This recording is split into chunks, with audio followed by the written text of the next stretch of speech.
All right, I'll share it. Yeah, I've sent you the live streaming to your WhatsApp, so you can share it on your Facebook now, on the pages, any page you want to. Okay. And there is no limitation. We can share it on multiple pages or whatever. All right, great.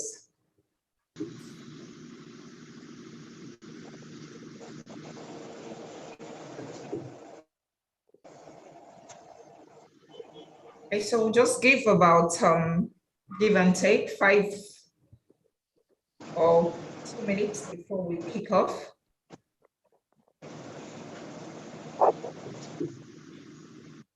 Or do we start immediately, Lisa? Maybe we wait 1 more minute, so I see that people are still joining. All right.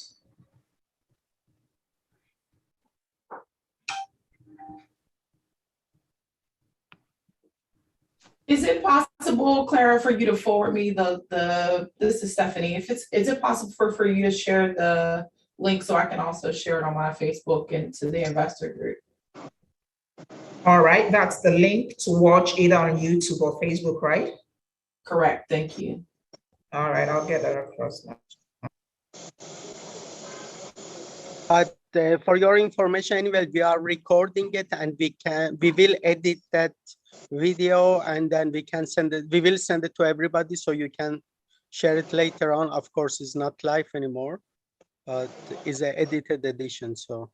Oh, okay, perfect, that would be great, thank you.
All right, I think we can kick, we'll get more as the time goes on to recap on some of the things we've said earlier, as people continue joining.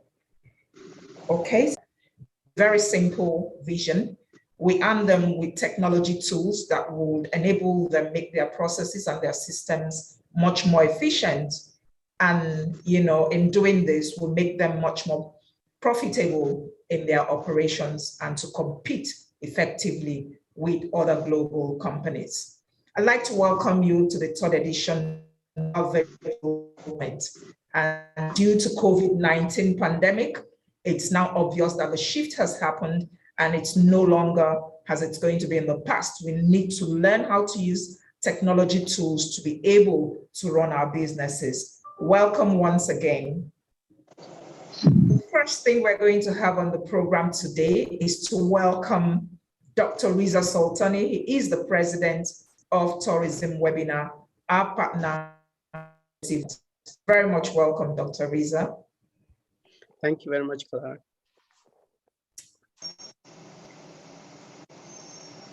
So can you just, I'll just give a brief rundown of what the program is going to look like for everyone so we can immediately start off. So we're looking at Dr. Riza, who is going to give us a brief overview of what Tourism Webinar does and with them. And after this, he's going to hand us over to the first speaker, who is Shirley Nze, the CEO at Portico. And afterwards, we're going to have each and every other speaker speak for about 15 minutes. We will then go for a break, and when we come back, we have an interactive session with everyone who is attending, where you can get to find out details from the speakers that you found, knowledge that you shared with from this outing. And once that is done, each speaker is going to give a 1-minute recap of their presentation, and then we close the program. We always like to keep it very short, concise, and precise. Once again, thank you and welcome. And I'd like to call on Dr. Riza now to give us his opening remark.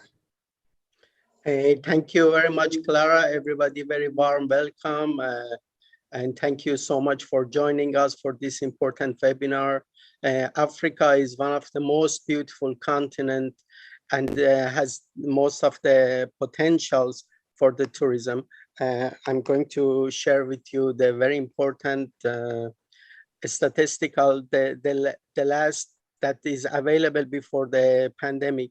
As you can see, Africa has the second fastest growing region for the tourism after the Asia Pacific.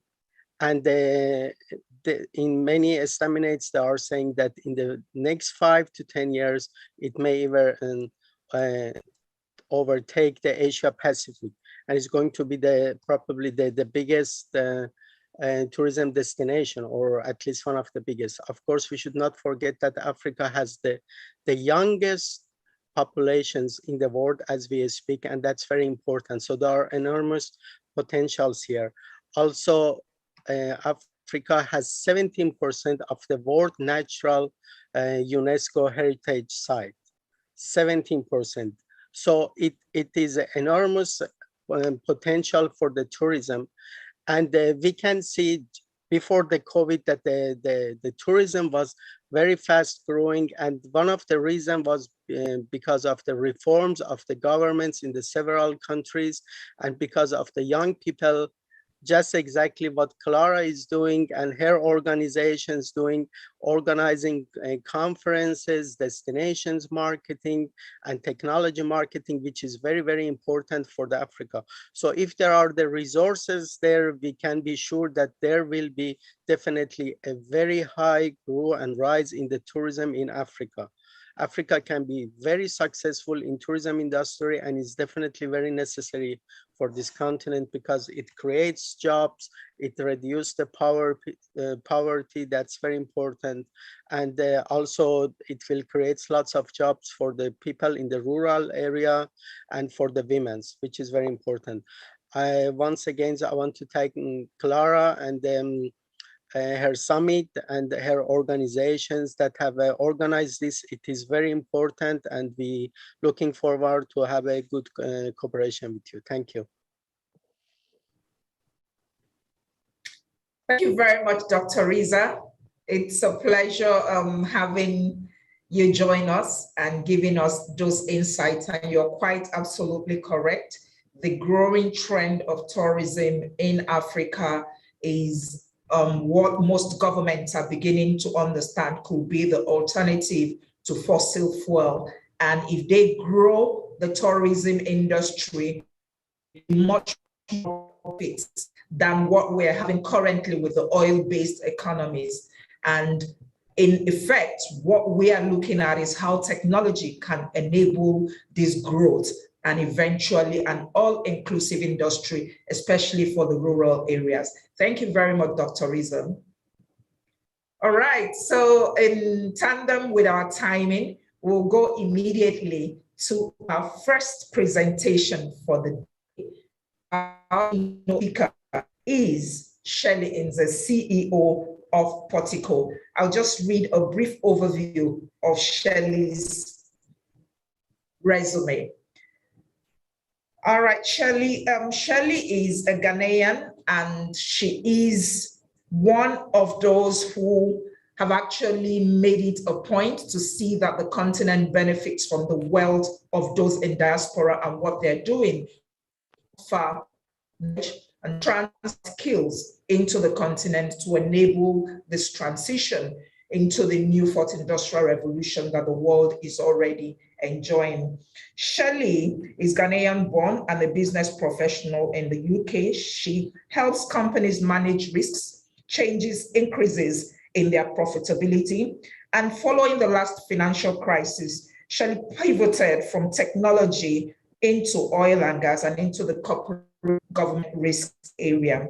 She's a digital strategist and a startup coach and a mentor. And she's here this evening to speak to us about how digital transformation can occur in the tourism industry in Africa and the tools we can use to achieve that. You're very much welcome, Shelley. Thank you so much, Clara. I hope everyone can hear me. Great. Yes, we can. First thing I want to apologize for, I've had some problems with my laptop. It came back. I won't take too much time, but I'm sadly unable to stream. So I hope this is enough. I'm going to share my presentation and my screen. So just 1 second.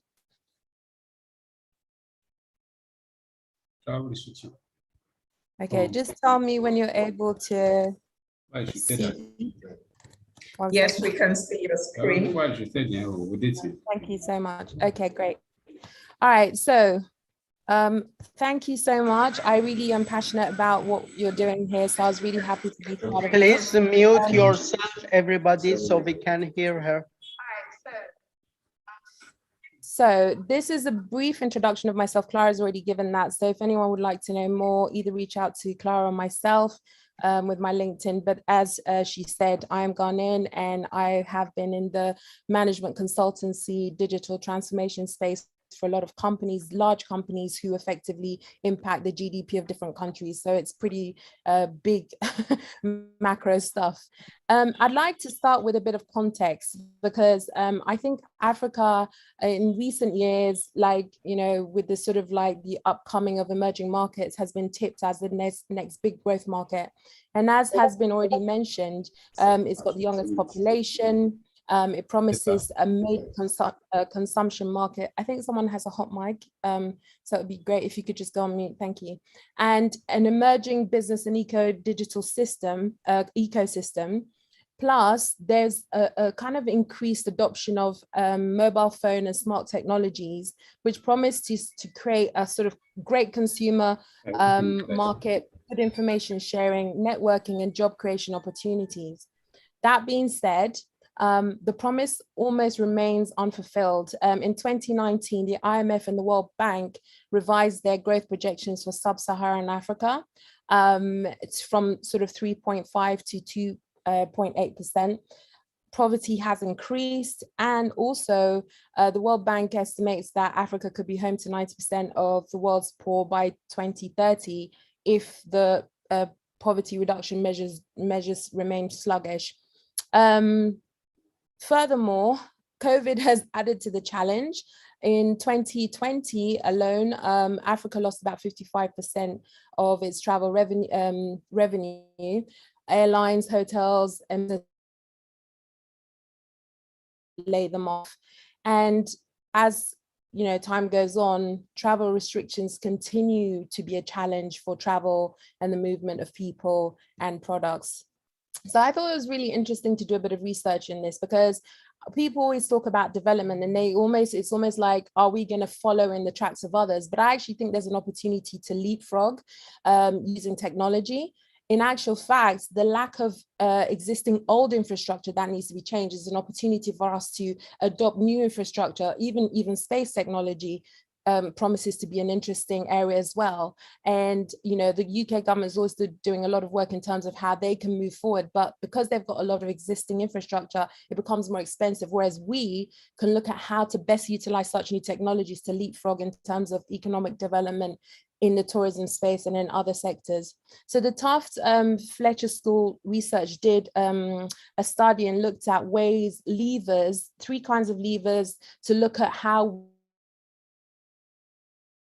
technologies to leapfrog in terms of economic development.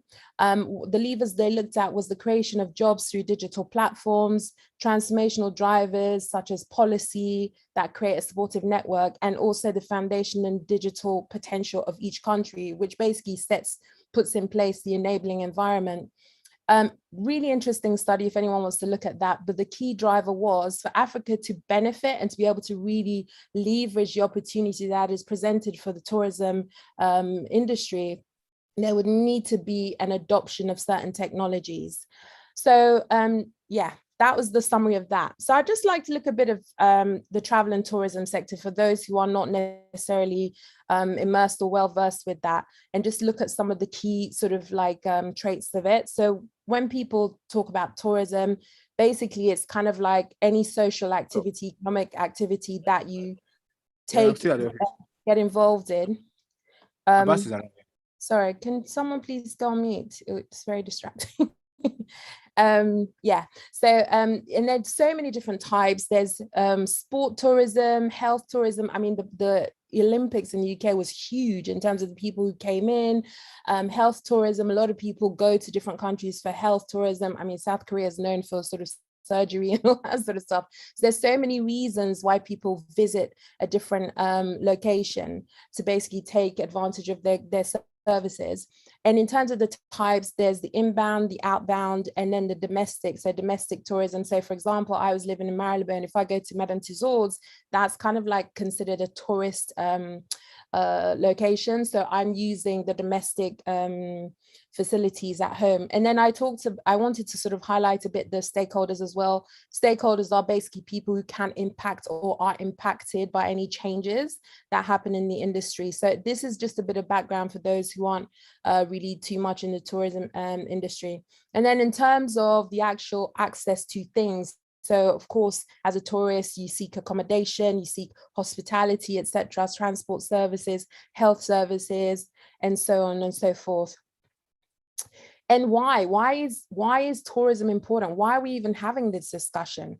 You know, what sort of significance does it have to the sort of annual, the GDP of the country? Tourism is amazing. It can create capability. You've got, especially in Eastern Europe, they have like, you know, multilingual people because they have a lot of people coming in. They have access to foreign films. If you go to Holland, for example, everyone speaks English with an American accent because they get films in English language. But that's really awesome because when foreigners go in, there's not that huge barrier. Whereas in Italy, for example, they don't have as much in terms of English speakers. So it can really, you know, broaden people's minds, increase skills, increases foreign exchange. So there's an injection of capital into the ecosystem, increases tax revenues, infrastructure development, economic benefits. There's so many, and sadly I've got so many slides. I was telling Clara I have so many slides. I'll try and get through them as fast as possible, and if you have any questions, feel free to ask them at the end. I'll try and breeze through as much of this as possible so we don't lose any of it. So here I'm finally at the point where I can talk about the technology that is driving the tourism sector, and that has the potential really to leapfrog, allow us to leapfrog the economic, well, the challenges, right? The economic challenges, also the sort of logistical challenges that have been posed by pre-existing conditions and also COVID as well. So the biggest trend that we've seen, the change in trend, is the development of this sort of direct channel. Previously, there was a heavy reliance on the trade. These are intermediaries that used to put customers in touch with, you know, tourism products. So tourism products I've already talked about before, so you should know, pretty much understand what those are. Now you have this kind of like desire for customization. You have a desire to reach and be in touch with things in sort of like direct, because it can save money. You might not want everything that the tour operator provides or whatever. You just want to be have a more sort of rustic, authentic experience. And you can do that now because we have websites, we have internet, and you can go direct to the person that's providing that service. So that's one big change. I want to talk about these companies as well. I'm going to talk about the other changes, but I really just want to talk about the Ubers, the Airbnbs, Booking, and HomeAway, because some of these are the most innovative and high-value digital businesses within the tourism sector. But strangely enough, I don't think they consider themselves as travel and tourism companies. I actually don't think that. So, you know, knowing that they're so big and so kind of effective, and they've almost sort of dominated certain sectors of the tourism travel area, what can we learn from them? So interestingly enough, I think these companies consider themselves as data-driven tech startups geared to solving the problems of access, convenience, comparison, and cost reduction. right? So that's really interesting. They're problem solvers. They're also, because they're tech and data driven, it means that they have access to management information that allows them to affect decisions, like data-driven decisions, to leverage new business models and just learn from emerging trends. So they're ahead of time, they're ahead of the competition because they have access to data that tells them that things are going this way and they're able to get ahead of it. Okay. They also have global scaling capabilities, which means they attract venture capital. Venture capital knows that data is information, information is power, especially if it's acted upon. And that differentiates them from the traditional tourism SME businesses. And existing alongside these traditional businesses that have this challenge in terms of the trying to sort of like, take up digital transformation, it just makes them the global dominator. It really does. And it's because they have access to data. We all know how important data is. So when it comes to unlocking the potential of these SMEs, what are the factors that count? And they range from, the type, the physical location, access to technology, mentoring, because there's a difference between having access to technology. If you don't know how to utilize it properly, okay, it can go very wrong. And myself, having been on many projects and programs, they can be very expensive and they can be just, not fit for purpose. It doesn't matter about the technology, it's how you utilize it. So you need to know very clearly what you want to get from it and be able to measure the efficacy of the projects that you're putting in place. The location of the business can determine also whether you're able to adopt certain technologies. If you have no infrastructure, it becomes very expensive or impossible. And also access to resources, so capital reserves, even the level of compliance within a certain business. If you're not compliant, if you don't have necessarily licenses or certifications, it means you might not get access to certain things like grants and support. So everything about the business determines that. And I thought what was really important is the perception of risk and benefit, right? As a business owner, if you don't really understand the benefit a digital transformation program is going to give for you, but it's expensive, but you can't guarantee the results, you kind of tend not to go for that. Clara, how am I doing for time?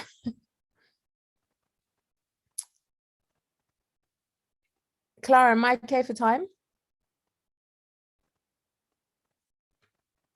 Can you hear me?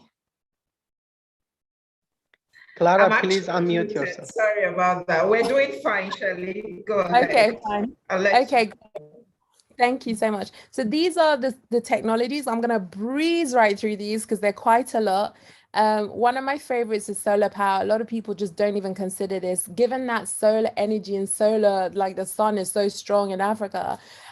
You start looking at how that can be turned around to help businesses almost subsidize their energy consumption costs, but also having solar driven devices for charging things. Let's say you're trekking outside and you're out there with your laptop. I have a solar battery pack because I think it's pretty awesome technology. But now another thing, clearly there's the EV, the sort of era of the electric vehicle. A lot of people aren't necessarily convinced by the EV because they think, well, I can't charge it at home. I don't want to wait somewhere. So there are vehicles that are coming out with solar cells on the top of the vehicle and it can charge while it's going on. So the technology is really enabling a lot of stuff to happen. The other thing is blockchain, and who would have thought of this? So blockchain, for those who aren't familiar, is the cryptographic language that provides immutable. So immutable just means you can't change it, right? So once a block is issued, it's there for everyone to see, cannot be changed. And that way, no one is fiddling with it. And it's decentralized and it provides certain capability that can be utilized throughout the whole travel and tourism supply chain. One of them is smart contracts. So smart contracts is almost like a package that includes a set of rules that if this and this is satisfied, then follow through. So you can maybe say, oh, Shirley needs to buy my a contract, pay for the contract, and then if she arrives at my house, maybe I own a B&B and she presents a certain key or whatever sensor, then let her in. Now, if I haven't paid, it won't let me in. So smart contracts are the kind of logic that can automate a lot and take a lot of the cost out of the sort of process, the end-to-end process. But also NFTs, which is quite a new area. So NFT stands for non-fungible tokens. And this is a way of, trading digitized assets.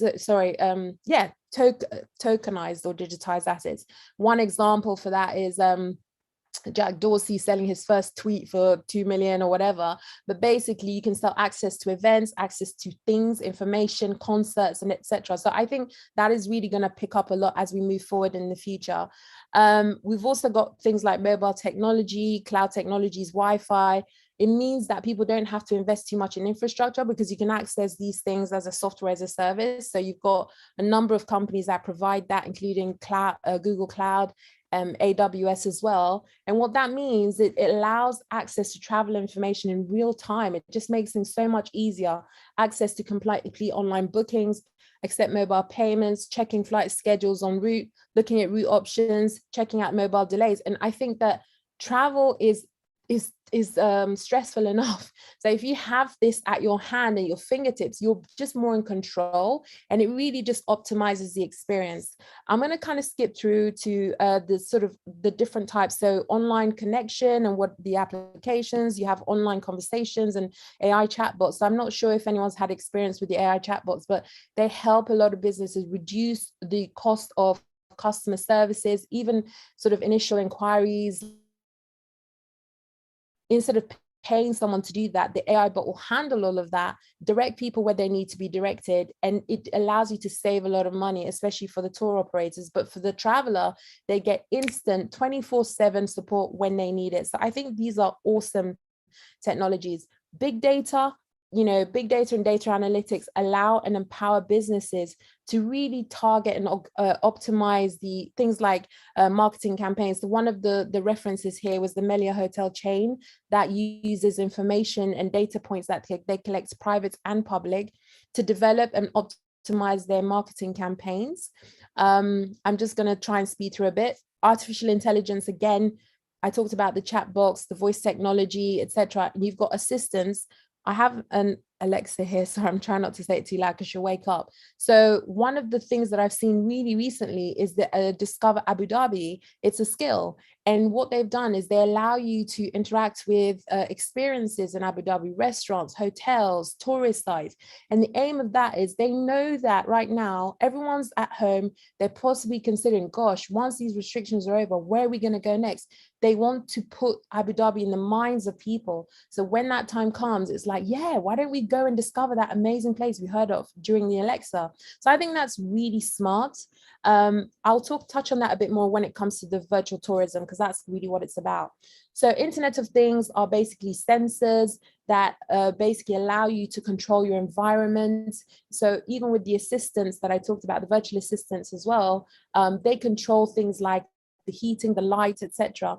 And it can help us reduce energy consumption, save money, resources that have to go around turning lights off, etc. And it puts the traveler in control, as well as the tour operator or the let's just say the service provider in control as well, because they don't need to go around and turn things off and all that. It just makes things more seamless.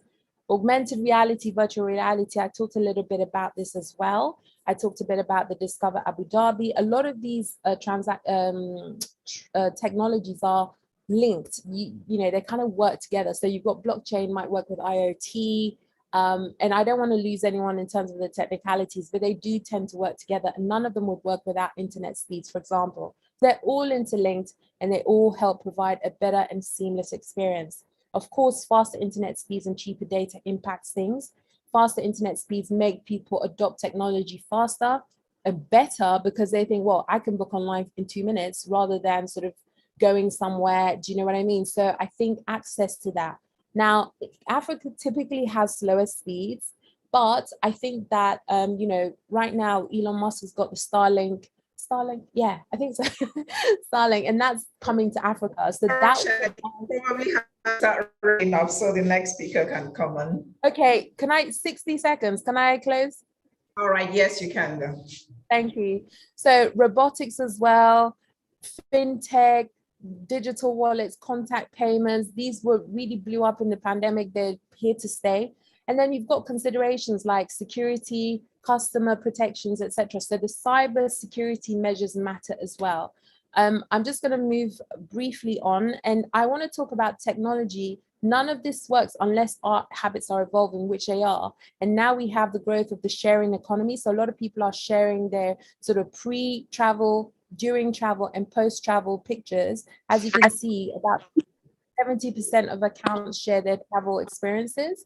Key drivers are access to data, the maturity of marketing, the desire for personalization, and money and convenience. So that is it. Thank you so much for listening to me today. I do have appendices, but we've run out of time. So if you do like, thank you very much, Shelley.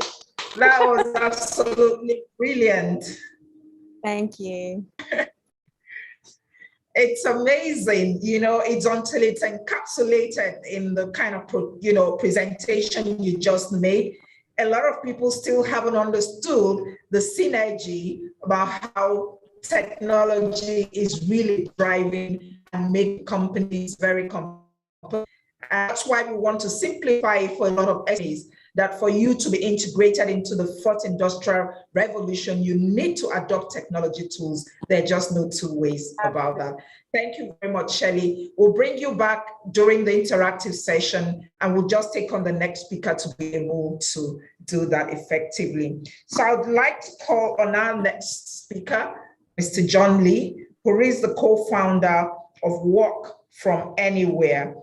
John will be talking to us about digital nomads and taxation and how you can be anywhere, the South Pole, the South of Africa, and work, globally and still earn income. And then you could pay taxes to the country where you're earning that income from. How can we bring you on screen?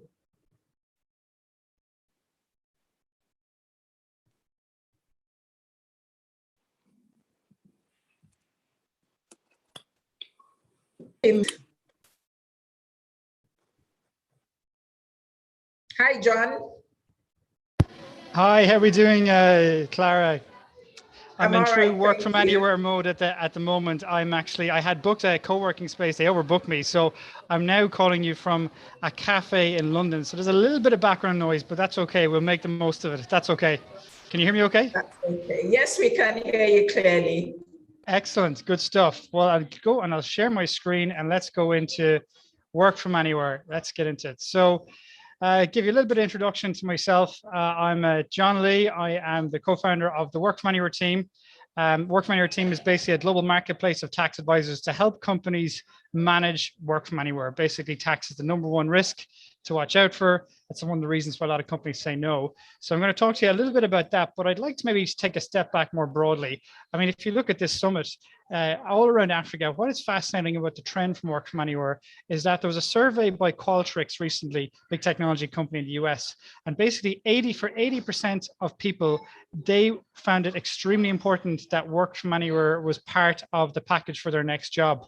But the challenge with that is that you can never work from anywhere in the world you want because there's a lot of visa risks, there's taxation, employment law risks, but companies can make it happen if they target a specific number of countries. And I think this represents a huge opportunity for Africa.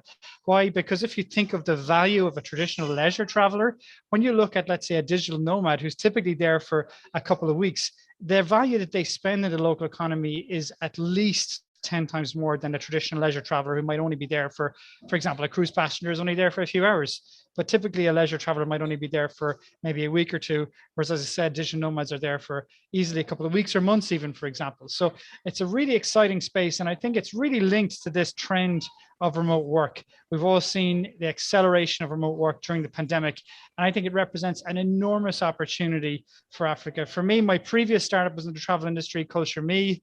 It ended up failing because it was in the business travel industry, which got completely crippled with COVID. But that business actually started in Africa, where my wife and I were in traveling to 5 countries in Africa. So it does have a very special place in my heart. But I'd like to put this image in your mind for a second. And this is just an example of a LinkedIn post in Karachi, Bulgaria. You could picture this in anywhere in Africa along the coast as well. But imagine like when things open up early next year and everyone starts to sharing these kind of images of co-working space by the sea. I mean, this is something that's visceral, that having been locked up for 1.5 2 years, where we get the opportunity to go and work in these kind of workspaces beside the sea. It's transformational, getting to know the local culture.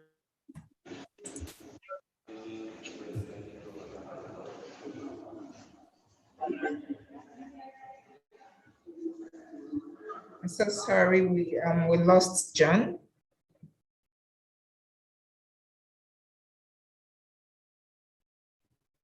Hi, John, can you hear us?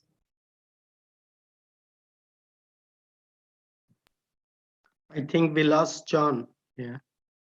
Yes. I think probably it's connectivity issues. I'm going to suggest maybe we go on to the next presentation, and when John gets back, we can now take him afterwards. So what do you think, Riza? Sure, of course, go ahead. All right, so can I call on the third presenter, Mr. Arome Ibrahim? He is from Xperis Immersive, a VR company. Talks about how we could use virtual reality to drive the industry for tourism in Africa. When we talk about remote places that has historical relevance, we could put this into virtual reality and the world might get to know about them. So I'd like to call on Mr. Arome Ibrahim as our next presenter. Hello, Clara. How are you? Hi, Arome. I'm doing great. Thank you. Great. Thank you. Hello, everyone. I'm super glad to be here. Permit me to share my screen. I hope you can see my screen. Yes, we can.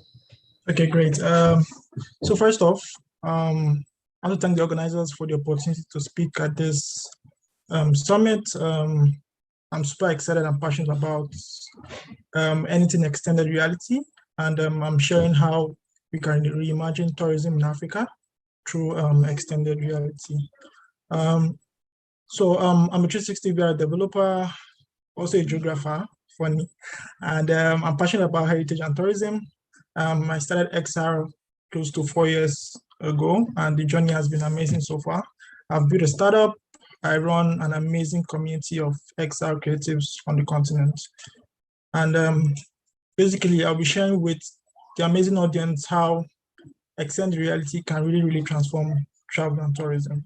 So according to Ralph, he said, XR, which stands for extended reality, offers the potential to create substitute experiences that may be extremely useful for heritage and natural preservation. So trust me, in the next 10 to 20 years, our kids might not know about our culture, right? Which is quite bad. But we believe with technology, we can document, we can preserve, and also conserve those unique and special experiences that we can now relate to them in the future. Also, according to Tim Cook, he said AR, which is augmented reality, will happen, which is already happening, right? And it's happening in a big way because the time is coming whereby you could go anywhere in the world using your mobile phone, right? It's already happening. And he also said it's going to be like crazy how we cannot live without it, right? Just like how we can't live without our mobile phones and also our internet, right? So for those who don't know about this technology, virtual reality is basically a 3D generated environment that works with a VR headset, right? So when you wear a VR headset, you are transformed to a space that is computer generated and very realistic, right?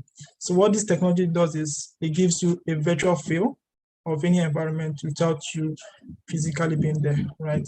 So I personally feel this would be great for travel and tourism due to the COVID pandemic and restrictions, right? So having this technology being adopted by travel agencies, travel marketing companies would be super great. So in terms of travel, right, VR can be used to capture tourism destinations, which is something we're also trying to adopt here in Nigeria to document and create some of these UNESCO heritage sites, which have poor documentation or poor media support, right? So I'm working with government agencies to have a platform whereby people can tour these places virtually and book physical tour guides to take them there with ease. So according to statistics, VR, though it's quite new, but it's been dominated by various industries, right? You have travel and tourism, which is doing amazingly well, close to 40%.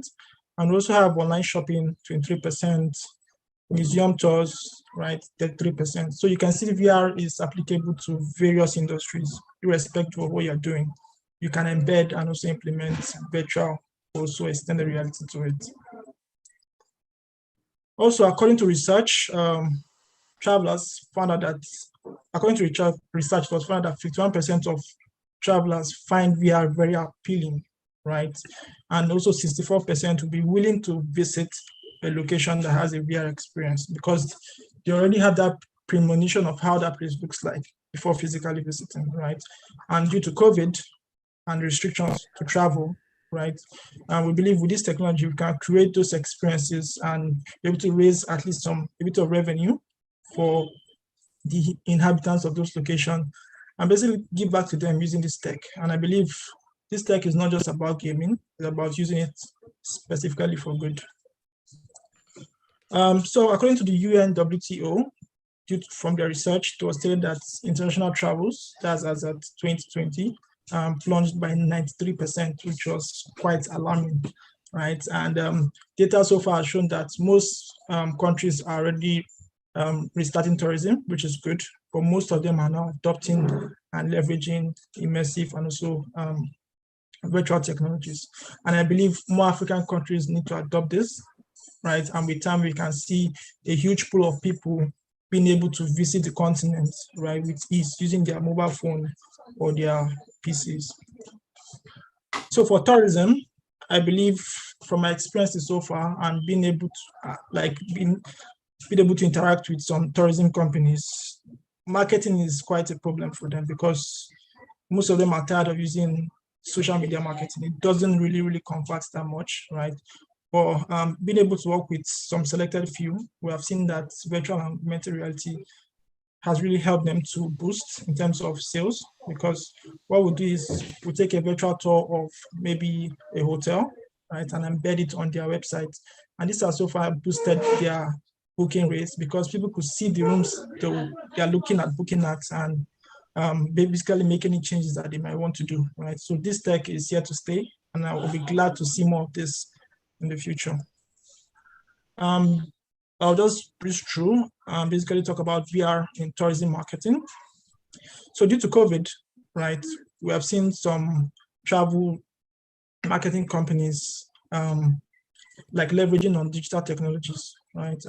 We're approached by a company here in Lagos that wanted to create an event, right? And they wanted the audience to be able to engage with each of their services instead of just carrying pamphlets and some couple of documents. So what we do is they had a real estate service offering, right? So we converted everything to 3D, and the users that attended the summit were really amazed because imagine you are seeing a building plan that is not physically built, but having it in VR was simply amazing. So just as I said, regarding VR for hospitality, according to a study, 67% of users are likely and willing to book a room when they can have a preview of it, right? And in 2016, it was also stated that 53% of consumers are more likely to purchase from a brand that has a virtual reality experience, right? So it shows you that this is very important. So I'll be jumping into a virtual booking interface, which is quite great. I'll be sharing the video now. I hope you should be able to hear it. So this is the world first VR travel platform.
Pardon me.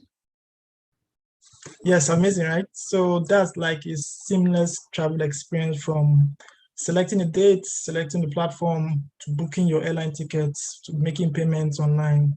It's amazing, right? So having this being launched and having more of this, especially in Africa, would be great, because travelers just want to grab their bags and travel. They don't want to go through the hassle of selecting a hotel room, selecting a travel guide, and all this kind of stuff. They just want to travel, right? So I believe with that, it will definitely transform that space. So in terms of virtual heritage, which I'm also very passionate about, we believe virtual and also augmented reality will be able to document and also preserve some of our key heritage sites, right? Because I believe in the next 10 years, most of these sites might not be available anymore, but having a 3D replica of it would be great to show our children how we came about and also our story. And to round off, I'll be sharing some of the benefits of extended reality for tourism. So the first one is allowing users to virtually imagine themselves at a travel destination anywhere in the world. So during the COVID-19 lockdown, I was able to go to close to 15 countries right here in my sitting room, right? It was amazing using a VR headset and having realistic experiences. And I believe having that for so many people will help to bridge the gap of accessibility for everyone. And also being able to showcase 360-degree views of destination in HD, right? It will be good for tourism marketing and just telling immersive stories. And also enabling users to explore a scene at their own will, right? With this technology, at 12 midnight, at 4 a.m., you could go anywhere, no restrictions, nobody stopping you, right? So I believe with this, it will really boost and also help kickstart tourism on the continent. And also it's able to create memorable experiences, right? I remember when I went to the pyramids of Egypt using a VR headset, right? It was really amazing for me because I had this opportunity to go somewhere and not being restricted by maybe travel fairs or all this kind of stuff, right? And post-pandemic, it will really help students in schools to learn about cultures in other countries, and also providing travel experiences for those that cannot travel but are willing to travel remotely. And finally, allowing travel companies to stand out from the crowd, which is very important for everybody that's into that space. So thank you so much for listening, for also sharing this experience with me. My name is Arun Ibrahim. You can connect with me on LinkedIn, on Twitter, or shoot me an email if you would like to know more about this technology. Thank you so much. Thank you so much, Thank you Arun. so much. You can't imagine how excited I am about all this. And like I said, the generation that we're talking to, the millennials, obviously don't know anything else apart from technology. And if any company is going to become competitive, they definitely have to look for ways to integrate all these technologies into their operations so they can attract this new market. Thank you so much. It's really been an amazing thing so far. All right, so we'll move on to, I don't know if John is back. Can we, John, if you're around, can we take on back your presentation?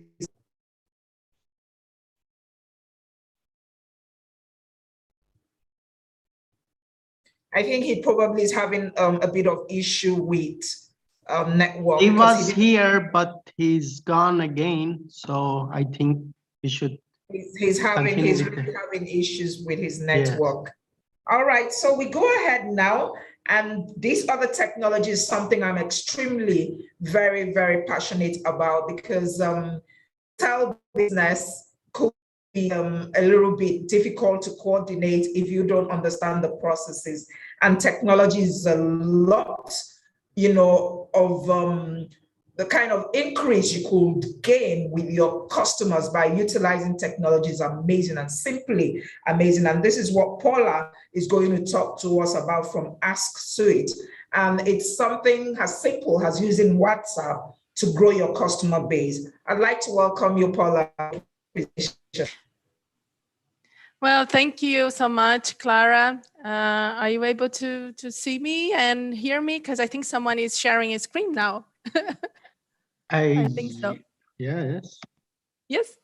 No, we're supposed to have Paula on. Yes, you are on. You can share your screen, please. Oh, yeah. Thank you so much. Well, again, thank you so much, Clara, for the introduction. As Clara mentioned, my name is Paula, and I work at Ask Suite. I'm going to start sharing my screen right now. Just a second. Let me know when you can see. We can see it. Thank you. Thank you. Let me just put it in presentation mode. And yeah, thank you so much. Well, greetings everybody from South America. I'm not sure I'm the only one here from South America, but hello everyone.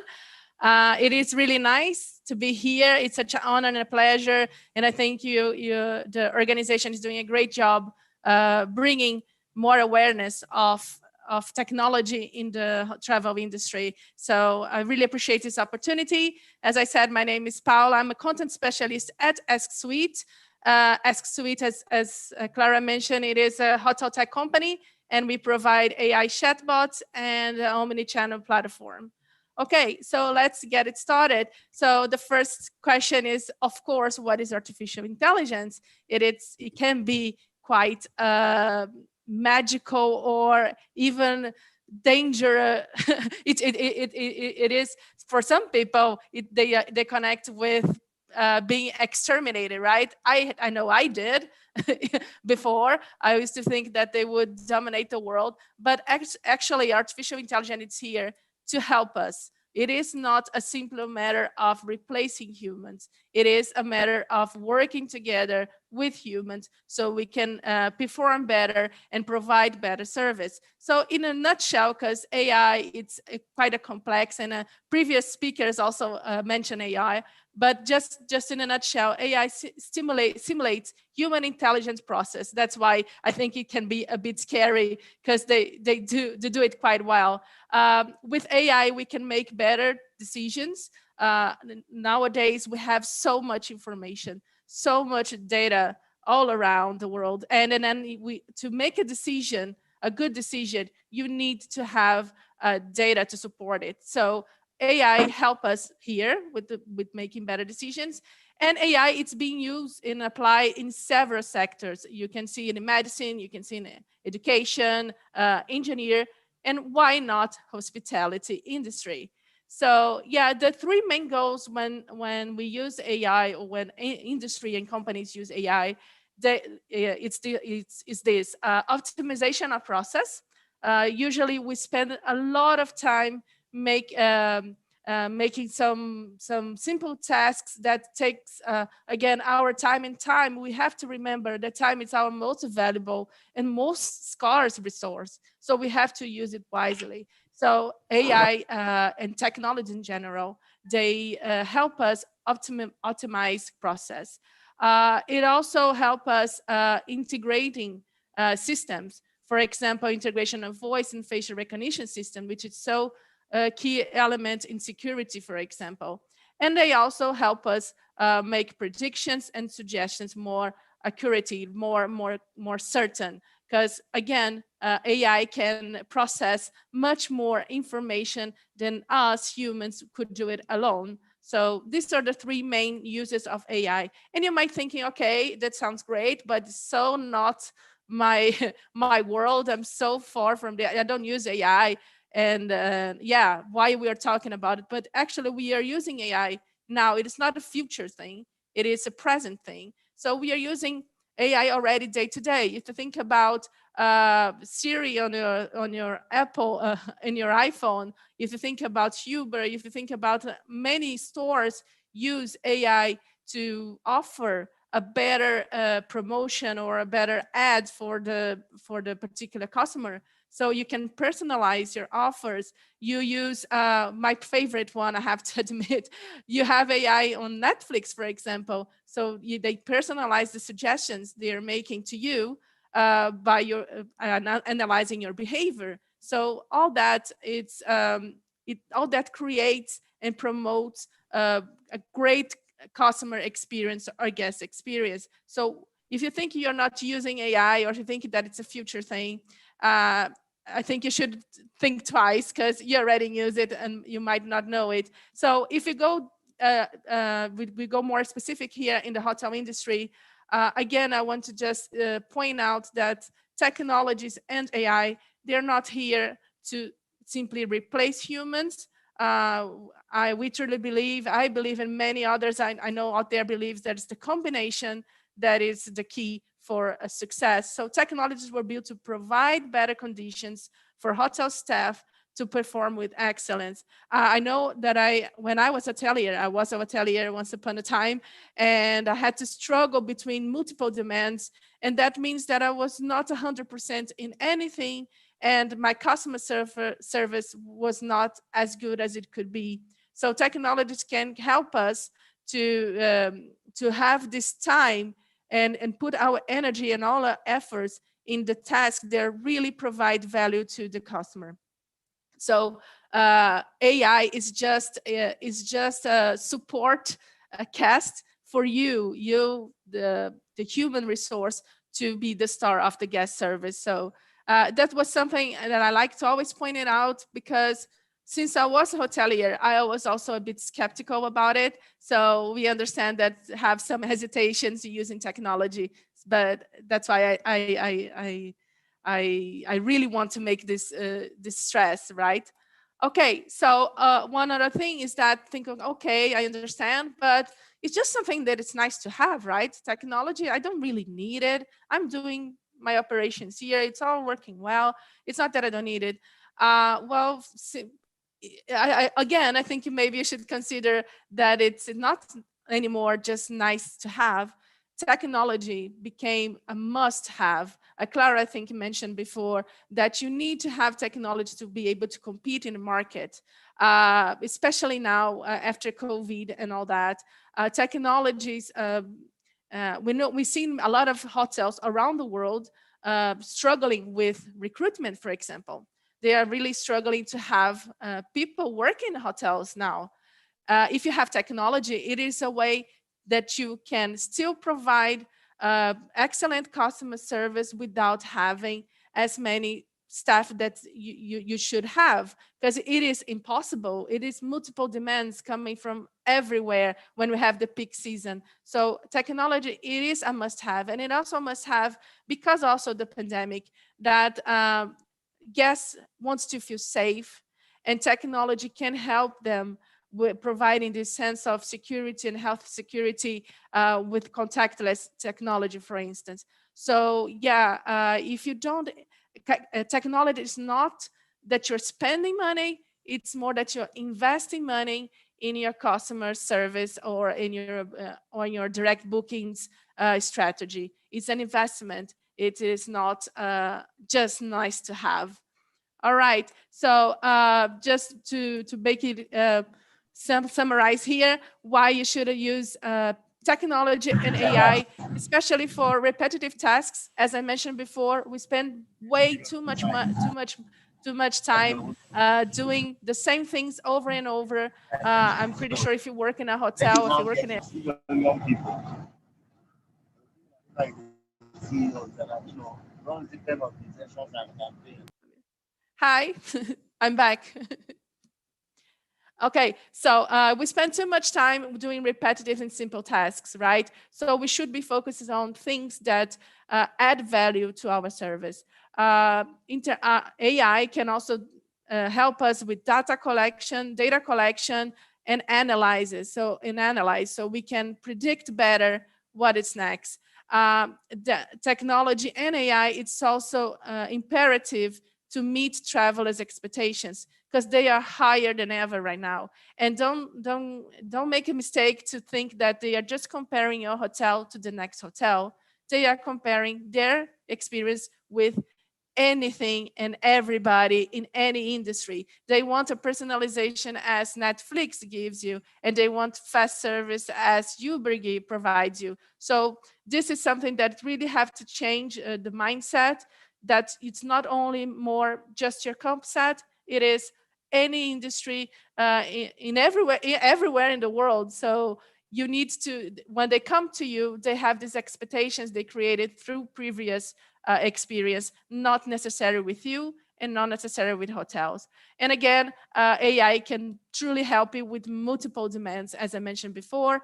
Again, and I was a hotelier, I had to answer the phone, write some 100 emails per day. I have the guest in front of me. I have WhatsApp. So it is impossible, right? We can just manage all at the same time. If you have technology to support you in this management of multiple demands, then you certainly should should consider using it. All right. And let me give you some real examples, because this is much more theory now, but let's give you the real examples of AI being used in the hotel industry. As I mentioned, you have voice activate service. They provide both comfort for the guests, and it's also risk-free, which is something that guests are looking for right now because of the pandemic. Revenue management systems use AI very well, again, to predict and revenue, and because of the hyperdynamic pricing, it is crazy to try to keep track of this when you're alone. When I work again at a hotel, I had to, if you work in a hotel, I think you're going to relate to that. I had to close availability in, I don't know, many OTAs because otherwise it would get overbooking. So now you have technology that help you there. And you have AI chatbots that can be used both for in stay, for as a concierge for guests that are staying at your hotel, and you can also use AI chatbots for customer service to people, to provide service to people that are considering staying in your hotel. And that is so crucial because, as my previous speaker mentioned, to decide where you're gonna stay, to decide where you're gonna book, you usually travelers have many questions. So you have to provide a lot of information to them so they can make their decision. So if you provide customer service when they are considering the booking, then your chances of making a reservation and closing the deal, they are much higher. Okay, so just to summarize here, so AI, the use of AI, it is automating process to provide or increase your efficiency. It is collecting and analyzing data so you can forecast better and make your strategies accordingly, and to personalize your service. When you collect data and you collect information, it is so much easier to personalize and send the specific offer or promotional package that you have at a hotel to that specific segment of for an ideal customer or potential customer. Okay, and just to finish, how can AI help directly in increasing direct bookings? Okay, so I just brought here a real example that I got from TripAdvisor. Someone is complaining here, how long did the hotel take to respond to emails? I email early Tuesday morning. It's now late Wednesday evening and no reply so far. And that happens a lot. I know it does. We have clients all over the world that it is just generates frustration, both for customers and for hoteliers as well. We wish we could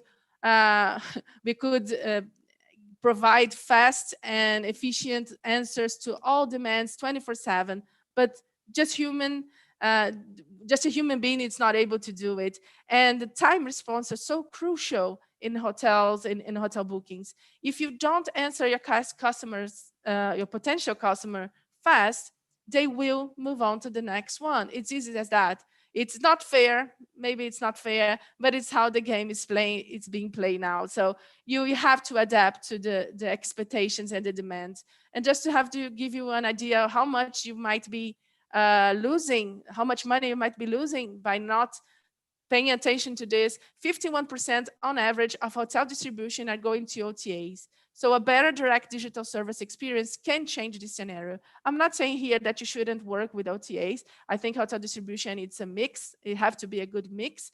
But if you can increase your direct bookings, it is better for you, because when you work with OTAs or agents or something like that, you are paying commissions. Again, they do have their value. Not saying that you should just ignore them, but if you can increase your direct channel, you should really look closer to it. Thanks, Paula. You need to start rounding up.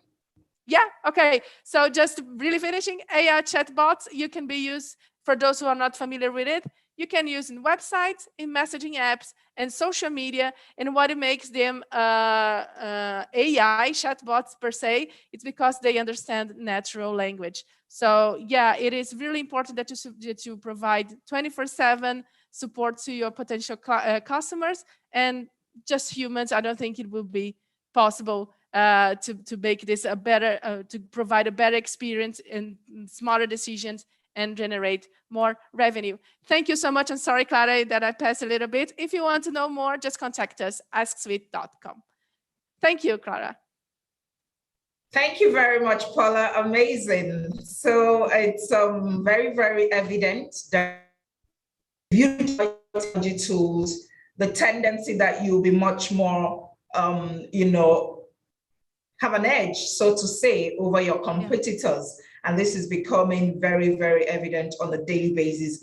And, if we simplify this for a lot of businesses to understand how they can integrate this into their systems, into their processes, it will help, because most of the time, what I've understood is that people think technology is highly for those who are probably in the hardware sector of engineering, but they're definitely simple technologies that you use on a day-to-day basis that people need to know that with it, you could create more efficiency for your business and get more customers also for your business. Thank you very much once again. And that was Paula's presentation from Ask Sweet.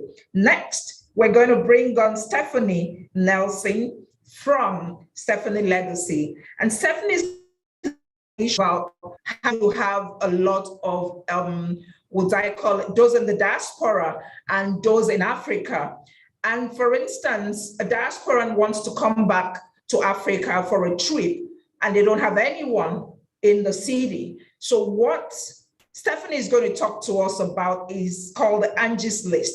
So you have concierge services right there in Africa, and they'll get everything prepared for you. All you need to do is get to the airport and arrive and go right into the house, and everything has been taken care of. I think that's going to be a very, very interesting technology.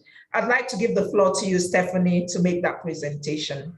Thank you so much, Clara. And Clara, I hate to be the bearer of bad news, but I'm going to pivot a little bit away from Concierge Nigeria, that we call the Angie's List of Africa. That is really a service to people in the diaspora who need help monitoring their real estate on ground, who need help with their travel on ground, and also just providing service providers at a quicker, more efficient rate. That we're going to set aside for a moment. And we're going to talk a little bit about what I actually am doing next year, called the Niger Investor Tour and Club. Do you mind, Clara? That's a little bit of a pivot. I think I sent you the presentation, but it's a bit of a pivot. Okay. So, all right, go ahead. So I'm going to I'm going to share my screen. And you guys, when you can see it, let me know. And we're going to go into perfect. We're going to go into presentation mode. So a little bit about me quickly. This is, I'm the chief curator for the Niger Investor Tour and Club, CEO of Nelson Legacy Enterprises International. And we'll get into that later. But what the Niger Investor Tour Club is, it's bringing investors to Africa to educate the members of the club about investment opportunities that obviously establish real-time returns, if you will. Obviously, we're not guaranteeing you something unreasonable. Every deal is different. And then what attracted me to this particular summit was because what I did was I wrapped a travel experience and made it an innovatively kind of included investment as a part of it. And what makes it innovative is simply because typically angel networks are people who meet together in standard meetings, right? In a small hotel room, and they have discussed small hotel event space, and they have these discussions monthly about who they want to invest in. And what I thought would be important to note here is that particularly for people of color, Black investors want to be able to see what it is that they're giving their money, putting their money into. And so bringing Black people back to the continent to expose them to what the opportunities are, whether they're educated about Africa or not, has presented a real opportunity. Again, that's my face. I am an investor in Africa, in Nigeria particularly. I own a farm, opening a restaurant, creating an estate in Edo State, Nigeria, and I am the curator for the investor tour and lead investor for the Niger Investor Club, have been an entrepreneur for more than 20 years, and also have a podcast called Improve with Stephanie. These are two members of the team. We have a host of affiliates that are a part of our community who are helping to get the word out about the Niger Investor Tour. But these two particular people, my Chief Operations Officer, who is actually my business partner, Igosa Igbignova, and Terrion King, who does most of our investment analysis work. And so I wanted to just share quickly, like a lot of people that I come into contact with, I did not know the value of Africa until later on down the road, right after I had been an entrepreneur for a while.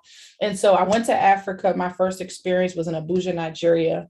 And when I went there, the number one thing that stood out to me was not my business acumen that was required, but my willingness to understand culture and understand the culture context in Nigeria.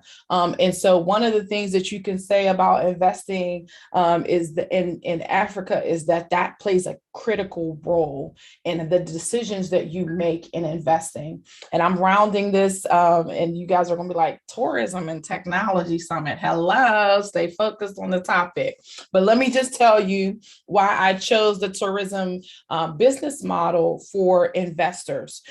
It's because oftentimes we leave investors out of the conversation when it comes to what the specific location of where you are investing, what that means to the particular community on the ground. So we are very, very, very, very, very intentional about how we invest in countries across the continent, because we want to spur local economic growth. Right? We cannot spur local economic growth without engaging the culture of that community. And that can be across the entire continent, whatever that means, right? So we are conscientiously looking at local hotel chains. And so when we come into a space as investors, we bring all of our years of experience in business as founders, et cetera.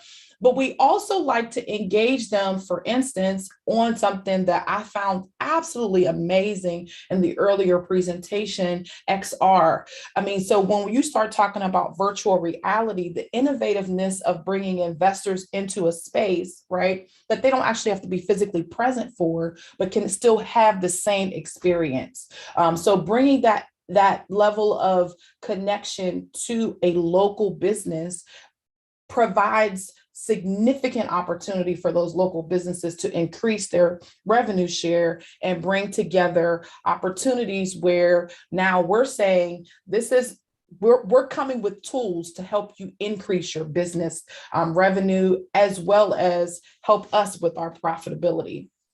So that's why I chose the tourism business model, because eventually, and we expect a long-term relationship to ensue with the Tourism and Technology African Summit, so that we can continue to add value to local communities where we bring this level of technology that will considerably add to their economic.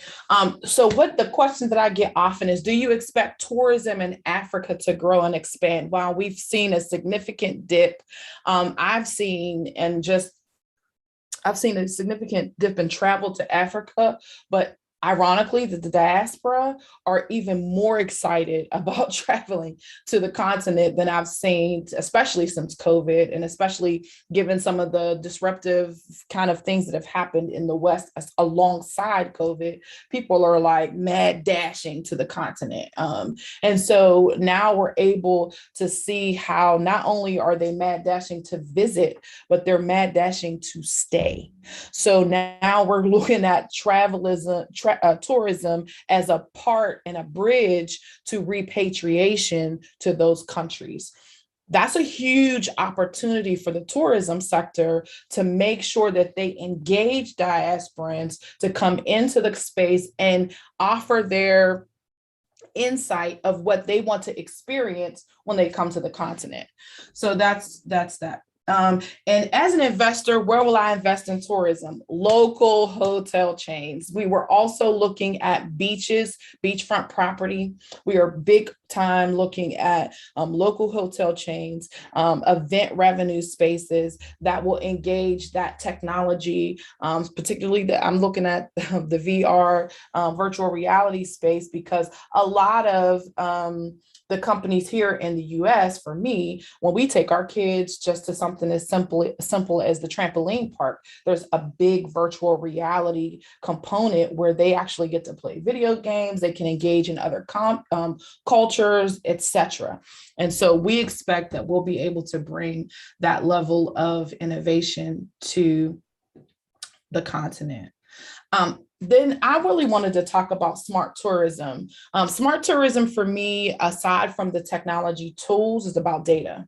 And so to me, it's about enhancement of our capability to capture information and data, much to what Paula was talking about earlier, to inform decision-making in the tourism sector. And it also will help the governments be able to make better decisions on what roads to fix, right? What stoplights, what traffic needs to be managed even the more. So smart technology and smart tourism to me are essential for local government, for local economic growth in Africa.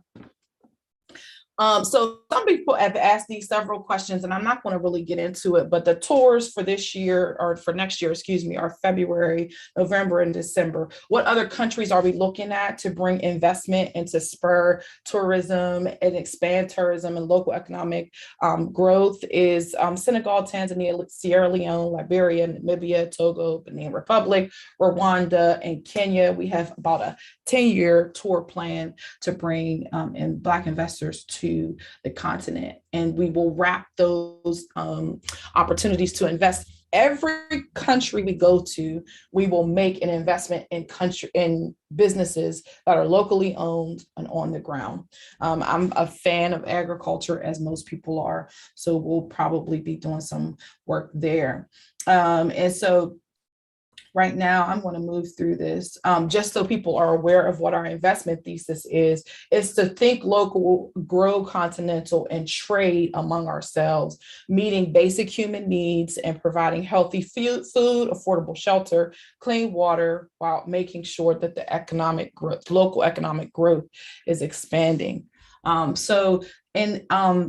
Another vision for us is to, for this particular group, is to drive the revenue for tourism from 5%, which it was in 16, to about 8%. And we're going to leverage something called the concierge Niger bot. So what happens when people book the tour, they will be able to do something similar to what I saw in the VR presentation, where they'll be able to book their experience in that way, and they'll have less interaction with me or the team and more interaction with just getting the tour booked more immediately and getting all of the necessary information about the country that they're traveling to, from visas to immunizations and vaccines to all of the necessary steps.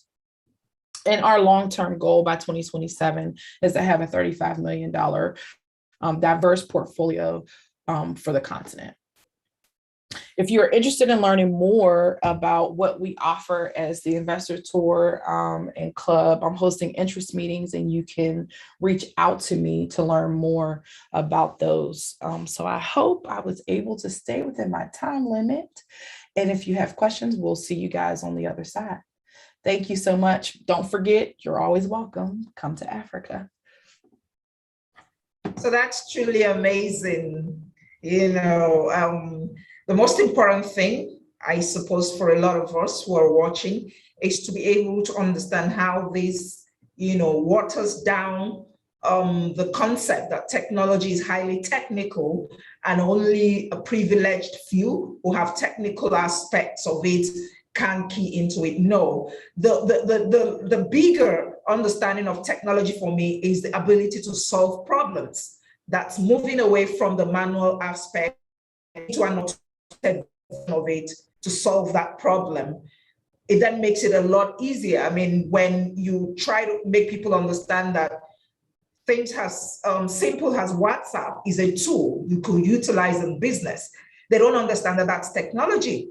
You could do email blasts talking to millions of people in just 1 minute, what you would either not have done years back. So in breaking this down to make people understand that technology is as simple as just understanding the tools at your disposal with which you could use to solve your problems and make your businesses much more profitable. And that's really what we're targeting to make a lot of businesses understand in the tourism sector.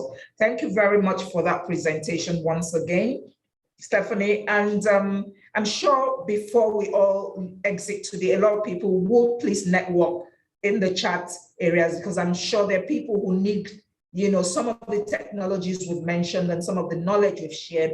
There are people who can actually key into them and begin to utilize them. Next, we're going to bring in Dr. Bridget Troa, and Bridget is going to be talking to us about marketing and customer tourist behavior. It's extremely, you are seeing it every day, it's extremely difficult to get people's attention for a long span of time. And so if you're putting content out there, how are you going to make sure that the tourist that you're targeting is going to be able to key into it? Technology is making it so difficult to maintain attention for a long time. And so we'd like to bring Dr. Bridget on the podium to make her presentation.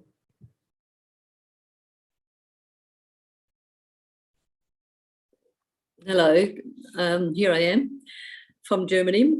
Lovely to listen to everybody.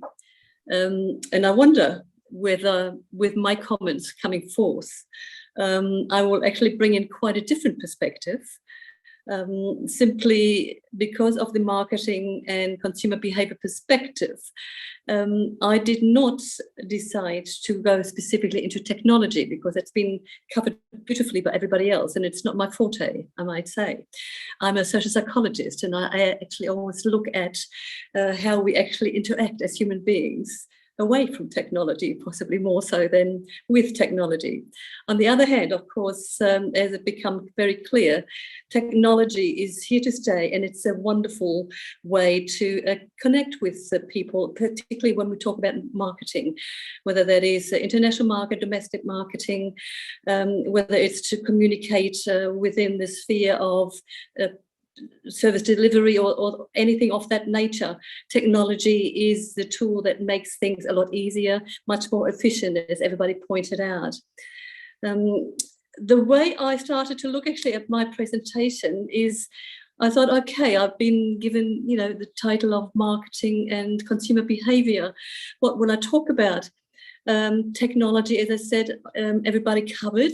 It definitely is there for us to utilize to do all sorts of marketing across the board. However, I have given some thought to the fact that smart tourism, which has just been mentioned before, is actually not just a matter of technology. We're still talking about human engagement in this.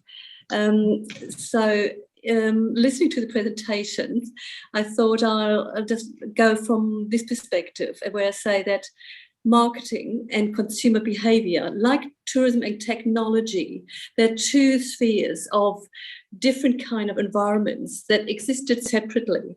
We had tourism and we had technology. All of a sudden they are merged together, tourism and technology, and they created a relationship.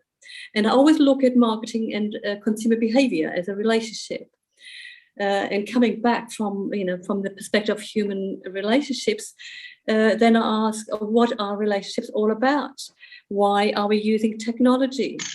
We are using technology possibly to foster and instill some trust in people by being more efficient and so forth. Trust is a major component of any kind of relationship when we're talking about marketing and consumer behavior, particularly now that we are using technology. Not everybody is yet au fait with that technology, and not everybody is yet ready to actually give over the control of our personal control as human beings to the notion of technology. So we're still in a bit of dichotomy here as to, we're still in a transition phase. Some people are very much into that. On the other hand, there's a lot of people about that are not quite that comfortable with it. So trust is a big issue. It's about trusting in something. Is it trustworthy? Is the company trustworthy that is using the technology? Is the technology, will it break down? Will it, the algorithms, will it go haywire? What will it do with my data? There's a lot of issues concerned that we need to also address with trust. So to me, trust is always very important. The other aspect that I find with marketing and consumer behavior, the notion that I was given and listening to all the presentations, is that travel and tourism per se, because that's the context we're talking about, in the combination with technology, is all about emotions. Travel and tourism experiences are bodily experiences, they're cognitive experiences, they're emotional experiences. And what we are talking about at the moment when we're drawing on technology is very much a cognitive approach because it's all, it doesn't involve any emotions. Yet we human beings are made up of a brain, so 3 brains we all call it, which is the cognition and the emotions and also the gut feelings. And I don't think technology has quite achieved to actually emulate those sort of states of presence there. So coming back to marketing and consumer behavior, I think a lot of people already said, and I think mentioned by various presenters, that technology is a tool to support whatever we are doing, whether it's a service provision, whether it's collecting data so that we can look at our target markets, what are they doing, what are their habits, etc. And then we can target our marketing campaign accordingly. And it's very important that we collect data for marketing, and that is where the technology comes in. Any kind of research, anybody who has done research knows how cumbersome it is if you have to do it manually. You punch all your data into computer and artificial intelligence and all sorts of programs out these days, and they spit it out for you very quickly, and you can go ahead and design your marketing campaign with that data in mind. So technology for me is very much a tool within marketing and also consumer behavior. Another aspect that I think could have stood out for me with technology when I look at travel and tourism, and again from travel, tourism, marketing and consumer behavior, is to remember, even with the use of technology, that the experience that we're talking about within travel and tourism, whether they are investors or whether they come on holidays or they come for a business trip, is actually starts way back before the actual travel experience per se. Once you start to get on a plane, it starts way back at home, and then we travel through the various phases, eventually to return back home again. And these particular notions of when do we tap into the travel experience, if you want, a travel or tourist trip cycle, we refer to it. It starts way back at home, utilizing the technology, whatever it may be. Again, someone mentioned Abu Dhabi, beautiful technology, having lived in Dubai and the Arab Emirates. I know how far advanced they are with regard to using technology. all my students actually at the university, I was working there at university, were into these particular communication technologies, and certainly knew how to utilize it to the maximum. So I'm not surprised that they're using all that technology again to market Abu Dhabi, so that when it comes to our ability to travel, we have at the top of our heads, we have Abu Dhabi there in our brains, not just Dubai. We now get to know that it's also Abu Dhabi is part of the United Arab Emirates, which a lot of people didn't know.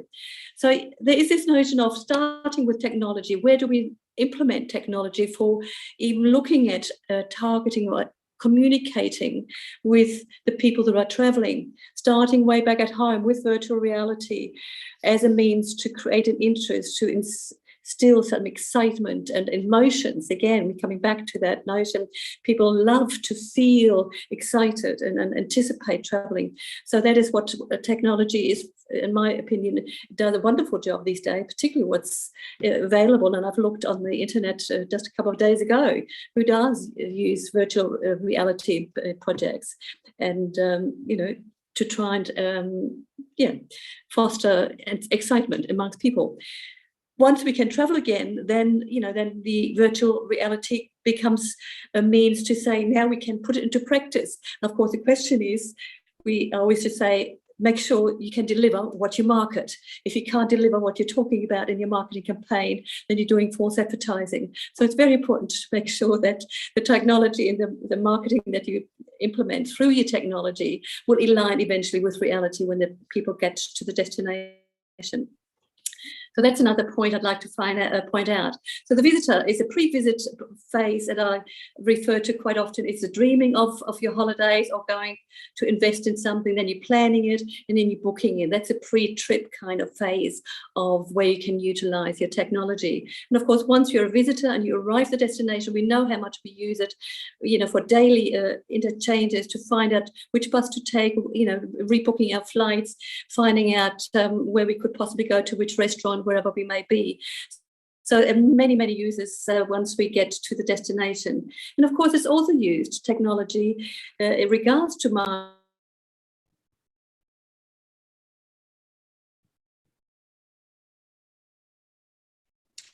Sorry, Bridget is muted. I think we lost you, yes.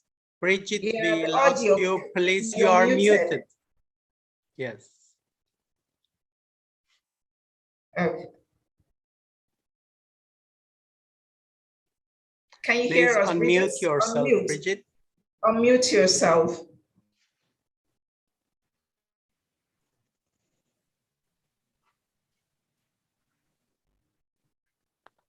I don't know what's happened to us. Yeah, can you hear me again? Yeah. All right. So Lots we're of rounding messages up just came in. now. They stopped me from talking. I could read lots of messages. Rounding up now, Bridget. Where I don't know where I stopped with you guys. All I wanted to make sure is that we don't forget with the technology, when we're talking about technology and the usage of technology, and we're looking at marketing and the benefits of using this technology, that we're looking at the whole trip, which is the pre-visit, the visit itself, and the post-visit after the actual experience. So that's a major point that I like to highlight. Basically, also, what I always point out when we are utilizing any kind of technology, particularly in the context of marketing and consumer behavior, is to remember that we have the supply side where we are utilizing, implementing technologies across the spectrum of all the industries to communicate with the other side, which is demand side, which is consumer. So this is, of course, the beauty of technology that we have. However, once again, I'd like to highlight, even when we do marketing through technology, we are still human beings. And even within that context, the trust issue is huge, whether that's in real life marketing, face-to-face marketing, whether it's a service delivery, or we do it online. The trust has to be established and it has to be maintained. It is not just something that comes overnight, it has to be earned.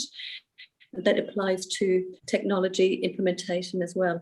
Hopefully we can draw on virtual reality. I love that notion, and I've seen wonderful videos, as I said. Hopefully once we can travel again, we can say, yes, this is how it is in reality. I'd love to go. That's really what I wanted to point out with marketing and consumer behavior. We should not forget that we're still human beings with emotions. And in the end, I travel because I like to feel and not just be in virtual reality. I like the real thing. That's my presentation. That's my comments. Thank you. Thank you so much, Bridget. I think I quite, truly love that angle because, I mean, despite everything, we're still human in the end, so we want that human angle connection thing. So if you're going to use technology to target me, I want the human experience as well, because that will make me feel much more appreciated as a human being than just talking to inanimate, objects or points, seamless points without having any human being, in the chain of value of all this that we're talking about. So I guess it's just a mixture and to find a balance in the middle of it. I think it's a good point. I think particularly now coming out of COVID, where we are basically zoomed out, it's a wonderful aspiration for us to have human connection. All right, great. Thank you so much. So shortly, we're going to go next to the last presenter for the day. That's Diana. And I think she's already sharing her screen. So Diana, can we have you come on, start your presentation?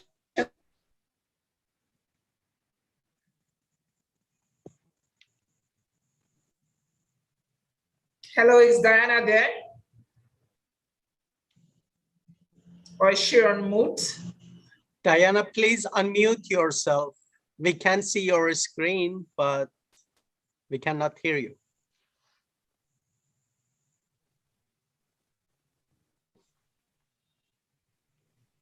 Hello, Diana. Hear us? You are muted, Diana. Yeah, I know. Okay. Something went wrong with the technology with my thing here. I'm just trying to get back into the system. Hold on a little bit here. Oh boy.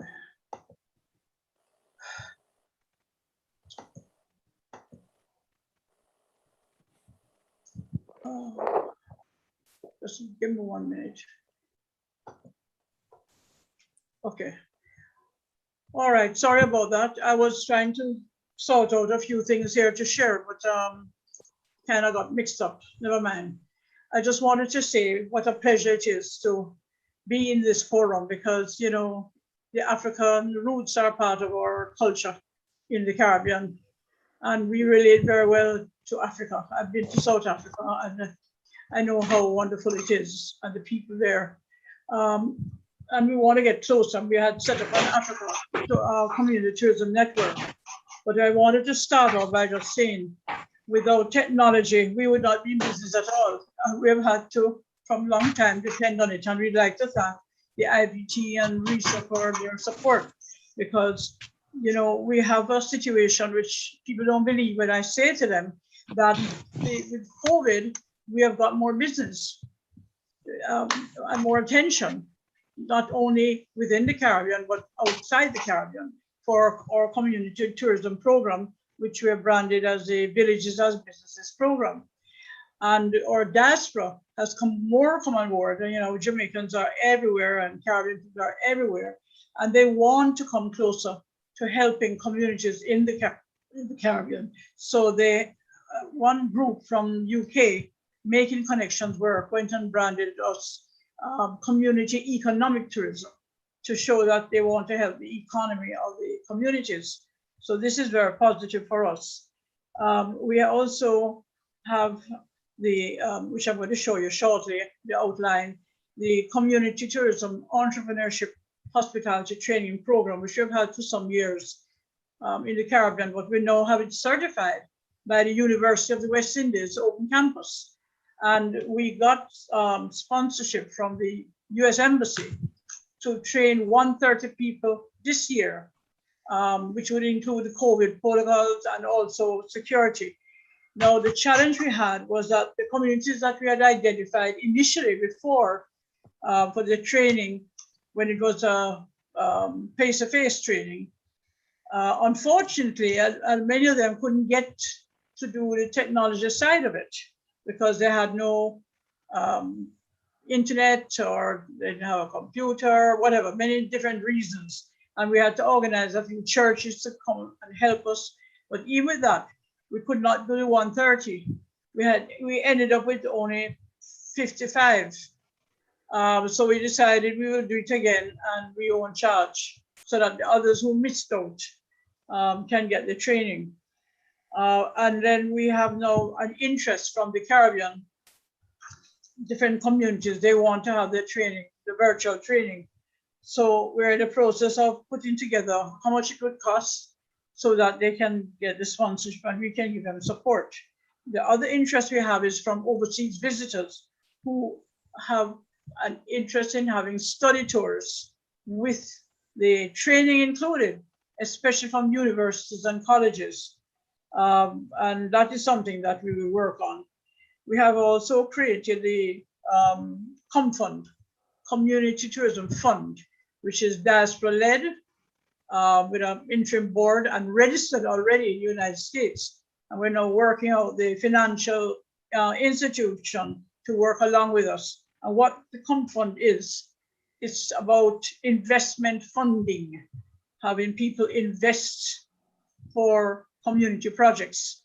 And the interest is what we will be using, not the actual capital.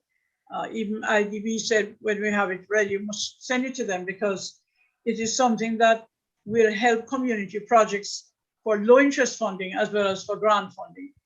And we're about to set up now the projects investment committee that would vet the projects before it goes to the board to save time. And everyone will become a member of the country style group so that we can be a part of the assessment. We have a PICA project and a Doctor Village program, which has done very well. PICA project was while on your vacation. I had 9 groups with PICA project. They wanted to include. So we've been doing this for some time. You know, when I see the rebuilding process of tourism, I say, but a lot of what they're putting forward, we have done it and we have it already. And I'm proud of that. We market it as a community lifestyle experiences. We had a community near Negril, which is one of our main resort areas in Jamaica.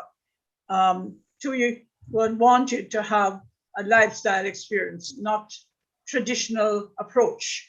So we created that lifestyle experience where the guests would go first to the hairdressing salon, then to the basic school, then to the prep school, then to the church. Each one they spent like an hour and some half an hour. And then they went to the community bar.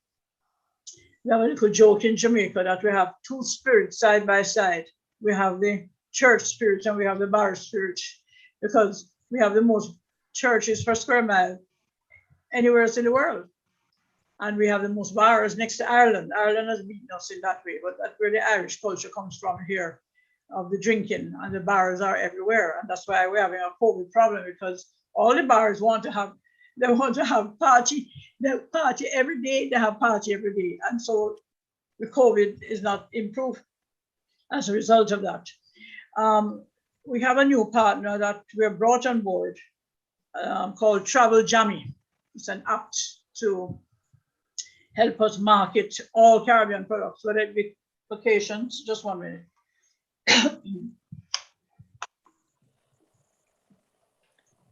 Whether it be vacations, whether it be craft, art, whatever it may be. We're going to do the official launch soon, but I just wanted to mention it's something you'll be hearing further about. And if you want to hear about it for other countries, we're open to other countries, not just the Caribbean. So I'm just going to show you the outline of the training, because this training has been very successful. It creates a foundation for any course that anybody wants to do, because we have to understand that the communities are very talented wherever in the world. But the problem is that they do not have a business approach. They're not trained in business.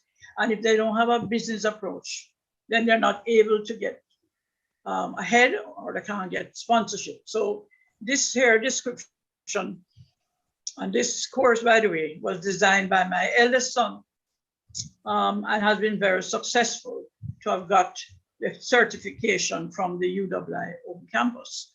So what it is, we talk about, you know, the whole culture. They learn to identify community assets. We have a homework that we call community, my community and I, where they have to research their community and also their family. And let me tell you something, it's fascinating to see how their mindset changed. They said, we never knew, especially younger people, they never knew so much things was going on in their community that could be shared with people, not just visitors, because we're not developing communities for tourism. I want to make that very clear. We are developing communities for themselves through tourism, the word through, using tourism as a way to bring people to the table. So the learning objectives are all there. And you know, you can always have this, we can send it to you, no problem. And they also learn how to set up businesses in their community. And then they're able to create a business plan. And we do a business plan for the community themselves. And we set up a steering committee. A steering committee is very important because you have to have a community that manages the community as a business and be accountable for any contributions or any investment.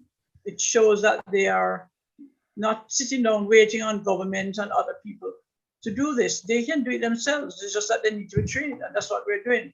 So we go through and we build a community passion, the community tourism purpose, what it's all about, tell them about the definition, what are their assets. They look and they research. They didn't realize that a church could earn money. They didn't realize that they themselves could earn money. But one thing we have to do is prepare them for themselves. So we teach them about how to have a good personality, you know, how to dress. We have a challenge in Jamaica. I don't know if you have it in Africa, but we're having a challenge here with young men wearing their pants down, showing their underpants. And that's a big issue because people don't like it. And so we have to educate them to be ladies and gentlemen and not wear clothing in that way. And how you can lose guests if you don't have a good etiquette, which, you know, how to say, when you say good morning, you don't say good night when you're supposed to say good evening. These are the things that we teach them. And then how to be clean and how to keep your environment in a good condition so that people don't think that you're not a clean community. And then we have where they present their community, my community and I project. And that's always exciting because they do it with pictures. They have it so that they can teach their own children and there are other people in the community that they can show. And that has now become embraced by the diaspora because they want us to identify activities and everything in all the parishes in Jamaica for the 60th anniversary of Jamaica's independence next year. So that's something we're working on as a project. So all of that is there, the outline, which I can always share when anybody sends me the request. It's a very good course, 5 days only. And believe me, at the end of 5 days, it's not the same people. They are different. They have a business mindset, no ad hoc development.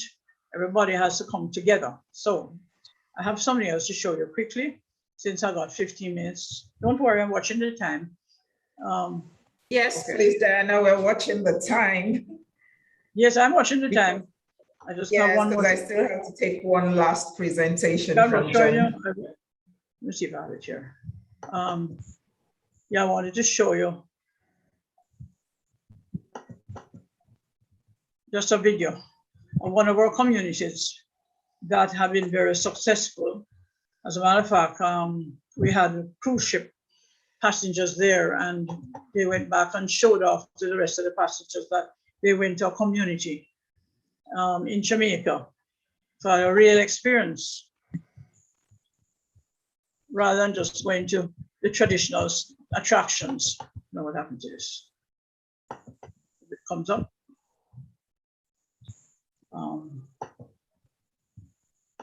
But the main thing is that we call it the community lifestyle experience. Here it comes now, and then that would be it.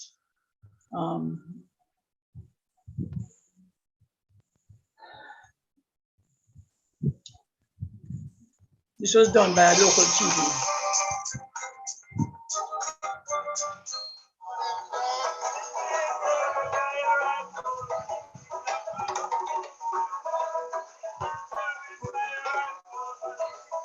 That's the sound of the mighty Beeston Mentor Band. You'll find them playing at this bar and lounge, one of the rest stops on Beeston Spring Community Tourism Tour. Sorry, but the video isn't showing. There's also dancing by the young and old.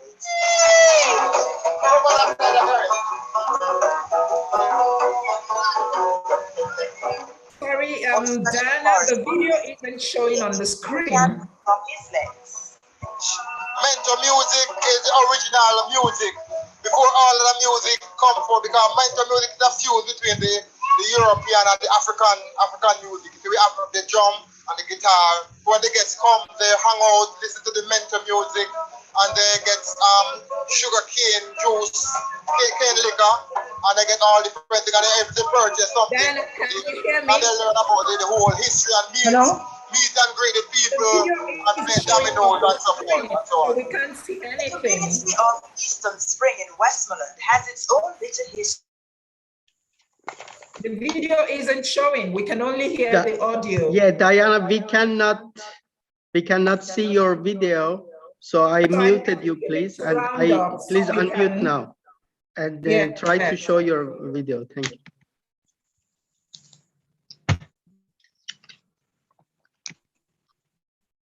You are muted. You're muted, Diana.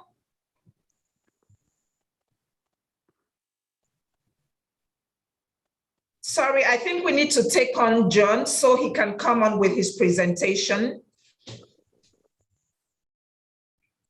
Hi, Clara. Hi, John. Sorry about earlier, everyone. Presentation? Okay, will I just go and share my screen then? Yes, please. Okay, so it says I can't start share screen while the other participant is sharing. So maybe Dana, can you unshare?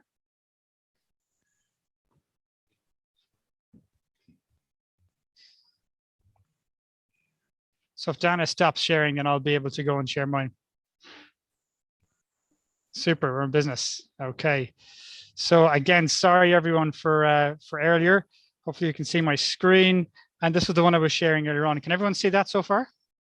Yeah, fantastic. Yes. Great. So basically the point I was making is imagine in one of the destinations by the beach in Africa, if you can have this kind of an image and how this really hits you viscerally. The point I was making is that basically 50% of the people, remote workers traveling abroad are corporate nomads. So people that are employees in large companies. Could be a great opportunity for lots of destinations in Africa. Are you seeing the video? Yeah, I'm not sharing any video, no. If Dana, if you can unmute. Diana, please. Are you seeing the video? Dana, can you mute? Great. So I'll just go back into this. So in terms of examples of cross-border remote workers, good to get an idea. You've got business travelers, you've got expats who are like going there permanently. You've got, sorry, Dana, would you be able to just, would somebody be able to mute Dana? So you've got business travelers, you've got expats, you've got leisure travelers who are mixing. Can you hear me okay? Is Dana muted? Yes, we can hear you. Okay, great. So you've got business travelers, expats, you've got leisure travelers, you've got the traditional digital nomads that we were talking about earlier. Corporate nomads are a new kind of a demographic of traveler or profile of traveler we're starting to see a lot more of. Location independent workers, people that don't have one fixed kind of a home address, let's say. Digital nomads, these are people, let's say, that are working in co-working spaces near enough to where they live, for example. So co-working spaces are becoming much more important. And so you see all the different types of workers that you have. But I think, again, I go back to this image of the remote worker looking to work by the sea. I think this is such a huge potential for example, for people from North America or Western Europe going to Africa, or also the other way around as well. It's not just about that kind of a profile. It's also for people who are expats from Africa, in expats in, for example, Western Europe or North America, that maybe want to come back home as well. So thinking beyond the traditional profiles of digital nomads, let's say. But if you look at all of these can lead to really significant pain points and risks if you're not careful. The whole idea and concept of work from anywhere is actually a myth. You can't just decide to hop up and work wherever you want. You need to be able to get a visa there, for example. You've got to watch out for income tax and the residency days. For some countries, it's 30 days. For others, it's 300. There's a whole bunch of other risks that I'm going to walk you through that companies need to think about. If they think about this can be great. If they don't, it can be a huge risk, which is why I put together basically the work from anywhere compliance framework. I'll share this in the chat afterwards, as well as a video on this. And if you look at this, what it is it's basically outlining the key risks for work from anywhere. So what are the key risks? You've got personal income tax. In some countries, as I said, you can become tax resident in 30 days like the US, or in some countries, it can be more than 300 days, like, for example, Dubai. Social security, for example, in Europe really varies massively. So the social security percentage for the employer in, for example, France is around 45%, whereas, for example, in Denmark, it's 0%. So nearly half the salary can be impacted by the social security rate. So if you're a remote worker and you become tax resident in that country, all of a sudden the employer has a much bigger kind of a social security cost that they've got to pay. That really makes a difference. Corporation tax and permanent establishment is the next one. So that's where basically, imagine somebody going to one of the countries in Africa, or for example, France. If they go there for 6 months a year, if they're a senior director or in a sales generating role, they could trigger what's called permanent establishment, which in that case could mean that the French authorities could actually take a percentage of the corporation tax profits. It's the same thing in any of the countries in Africa. It's a higher risk in Africa, so you've got to really watch out. But if companies can proactively negotiate with the tax authorities, or if there can be some commonality to address the concerns of remote workers going abroad, again, could be a great opportunity for the tourism ecosystem in Africa. Immigration is another obvious one. You have to have the visa to work there. What's interesting now is you've got digital nomad visas.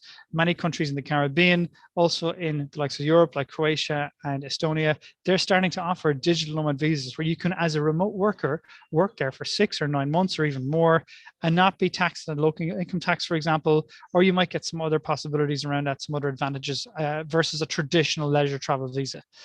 Employment law is a major risk. Some countries are very, very tight in this. They're very strict. For example, if you're going to, again, take the example of France, let's say you work there for 6 months a year for a couple of years, you might be entitled to French employment law. And in France, to make somebody redundant in France is very, very expensive, much more expensive compared to, for example, the UK or Ireland or the US, for example. Same thing in many different countries in Africa. So working that aspect of it is also critical. And also from an employment law perspective, a lot of companies think, oh, well, to hire somebody from abroad, you just hire them as a contractor. It's no problem at all. But in many countries, if you hire somebody as a contractor and they are working effectively like an employee, well, then they should be taxed accordingly. And you'll have to set up a legal entity. It's a lot of administration and paperwork. So just checking that out before you hire somebody as a remote worker abroad is very, very important. We're also starting to see some really innovations on the insurance side. So typical travel insurance doesn't cover remote workers. They need more enhanced work insurance because they're essentially working abroad. Duty of care as well is another risk. So somebody could have an accident, and if let's say the employer could get sued for quite a lot of money if they haven't got the right duty of care set up, having right ergonomics and safety and whatnot. I think also balancing this with the talent management and benefits is important. What do I mean by that? Well, basically, a lot of people are now requesting work from anywhere in their contracts before they'll even go into a job. So that negotiation is starting to come through.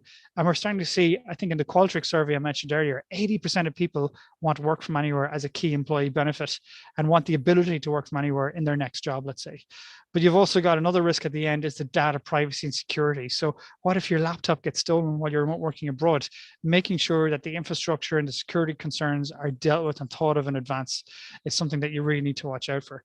So I know we're under pressure for time, but I wanted to just go through some of these risks to watch out. More than happy if you have any questions, I'll share some ideas in the chat as well. If you want to contact me as well, look, I think the thing I would say is think of the opportunity that this can be for Africa or for you or for your companies. It's a transformational thing getting to work from anywhere. My own daughter, Rosa, she's 4, she's already been to 23 countries and she can still do the Thai greeting 2 years later. I think it's an amazing benefit to give you or your kids. And if you want to contact me, you'll be able to access this presentation afterwards. This is my email address. You can check out the Work From Anywhere team down below.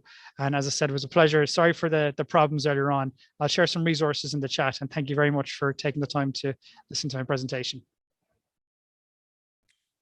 Thank you very much, so very much, John. And I'm so amazed at the resilience, the ability for you to, keep going at it despite the difficulties you encounter with the network. And I think that's really one characteristic of our generation, resilience, the ability to be able to navigate, to be agile in what we're doing. And you had to move somewhere else to make this presentation, and that's awesome. Thank you very much. And I think the whole idea of bringing ourselves together this evening with this presentation is so that we could look at the expertise each of the speakers are offering, connect with them wherever they can interface with your business or you face with them. These are how we can begin to grow a community of people who utilize the kind of knowledge we're giving off on this platform. I'd like to thank all the presenters. We actually just budgeted 2 hours for this presentation. And right now it's 7 o'clock on the dot.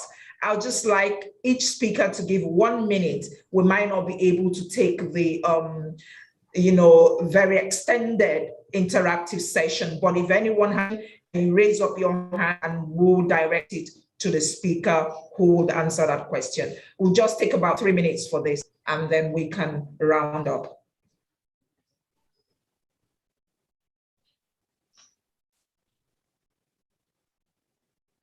Do we have any questions? Is there anyone that would like to ask a question?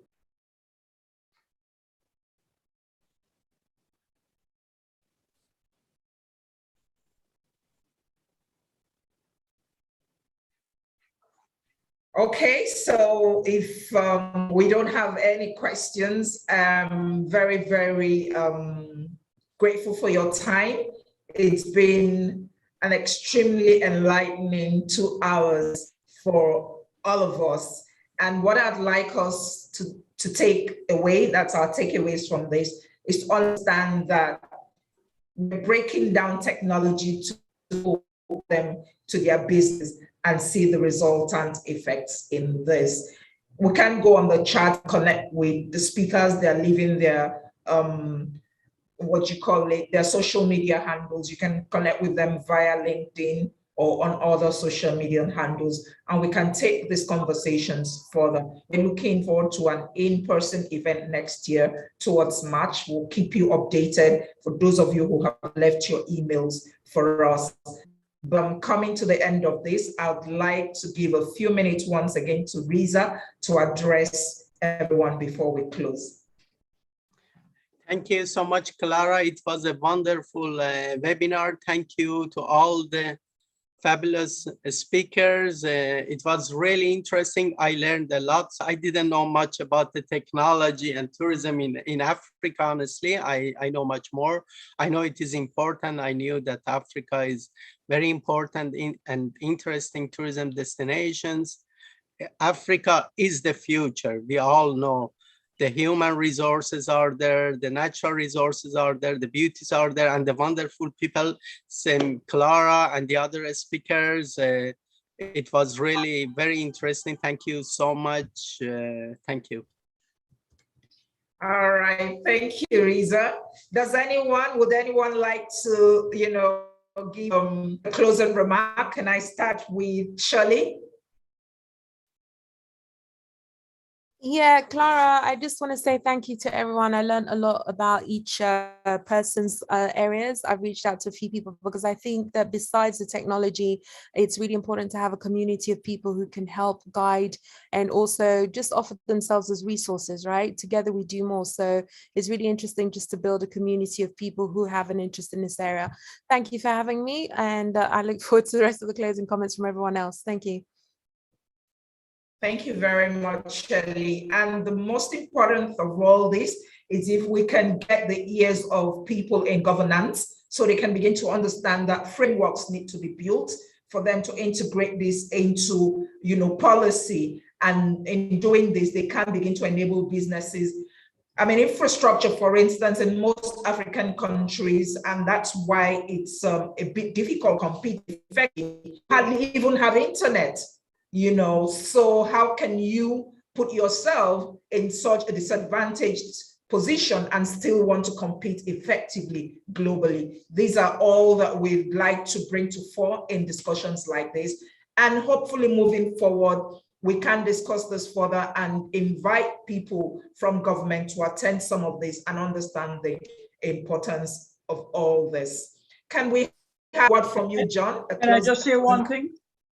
I just wanted to say one thing, one statement: education, education, education. It's a key for communities to be able to move forward.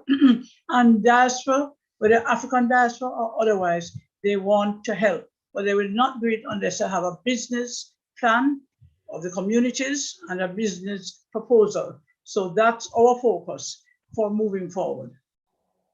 Fantastic. Thank you for that. And I think the model you have is extremely very important. And that's the way we can actually grow rural communities through tourism. There needs to be a structure, there needs to be a model, and this can be replicated.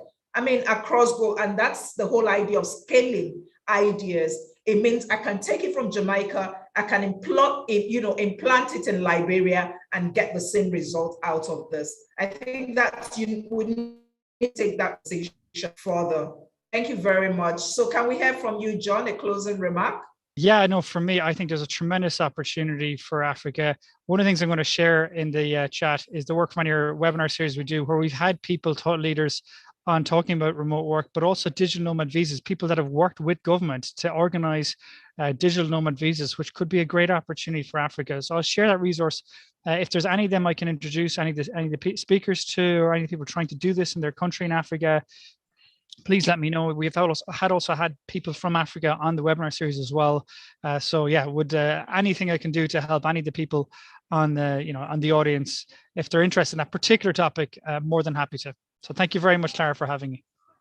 You're very welcome. And definitely, I, for one, I'm going to take advantage of that. I'd like to work as a nomad, and I'd like to earn income from any country that gives me that opportunity to become a digital nomad. Can we? Are you there, Dr. Sorry, Clara, can I come in really quickly on something that John said? Because I think it's really important, right? Literally, economies are built on digital nomads or the kind of virtual assistant. I would, for example, the Philippines and outsourcing and stuff. I think it's really important because right now there is a lot of that going on in Africa. That being said, it's really important for people who are looking into that to know how to manage, because it's not, you don't just get a laptop and suddenly you work effectively. There's a whole selection process. I work with a lot of people remotely. And actually, John, I think it'll be really interesting if we spoke, because I'm looking for people. There is an art to working effectively remotely. There's an art to recruiting effectively remotely. There's an art to managing people effectively remotely. And I do use technology. So I'm happy to, I am a tech person. I'm really crazy. So anyone who wants to find out about tech, even when you don't have things like internet connections, you can use, if you're building solutions, near field communications as an alternative to having internet. You can also potentially use PWA, so progressive web apps, to temporarily catch stuff on your mobile phones. There are ways, even when you have challenges.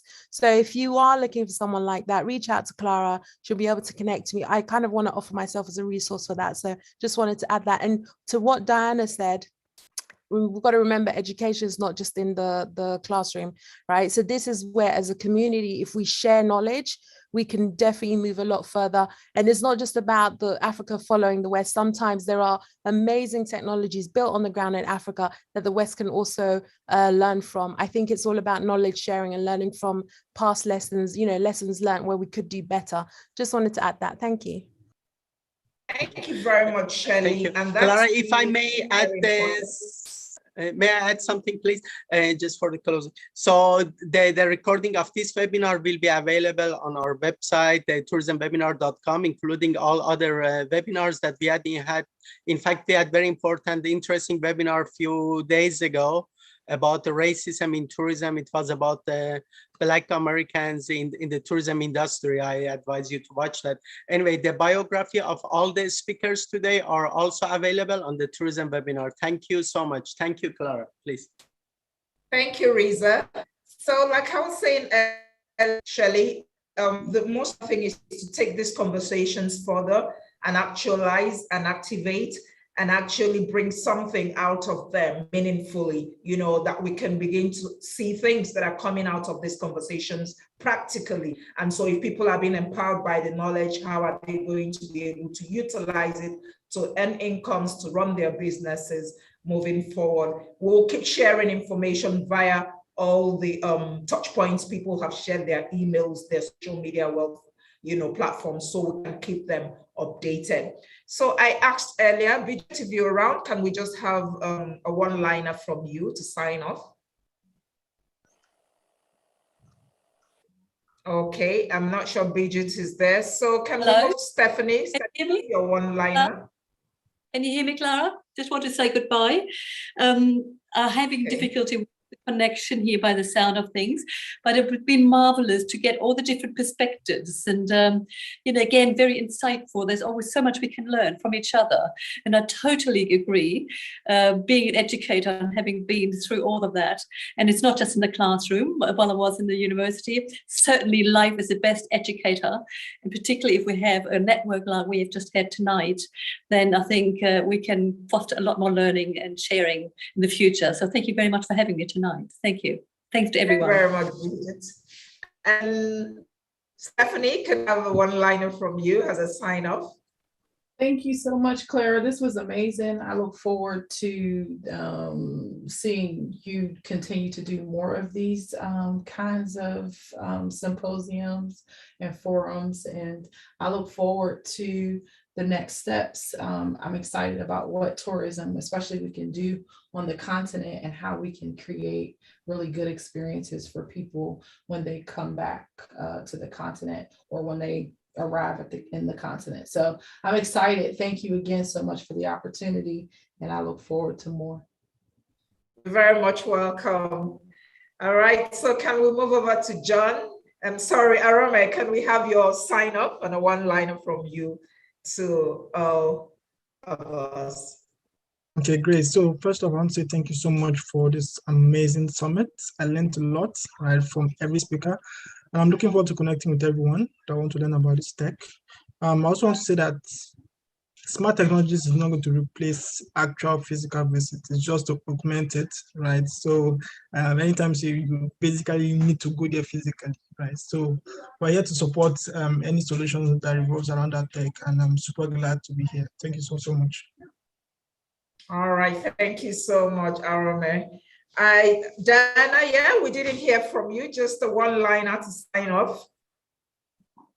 Well, my liner said already that, you know, we have everything that is required to prepare people for communities, and we're willing to share and we're willing to offer any country that is interested in our training, because we have it all organized now and it's certified. That's the important thing. And once you have that, we're ready to go. Yeah. All right, great. We've all learned something from this evening together. It's been an absolutely amazing 2 hours. And I'd like to thank everybody that joined us. And hopefully, please keep in touch so we can keep sharing knowledge. It's very important for us because Africa has been in a very disadvantaged position for a long time, and we want to actually turn things around. And I believe it can be done. With the help of tech, it will forget that up. Thank you all, ladies and gentlemen, and I look forward to more amazing creative times ahead with you all. Good night from Lagos. Thank you. Bye. Thank you so much. Thank you, Clara. Thank you for all the great Thank you, Riza. Thank you, everyone. See you soon. Thank you. Take care. Bye. Thank you. Bye. Bye.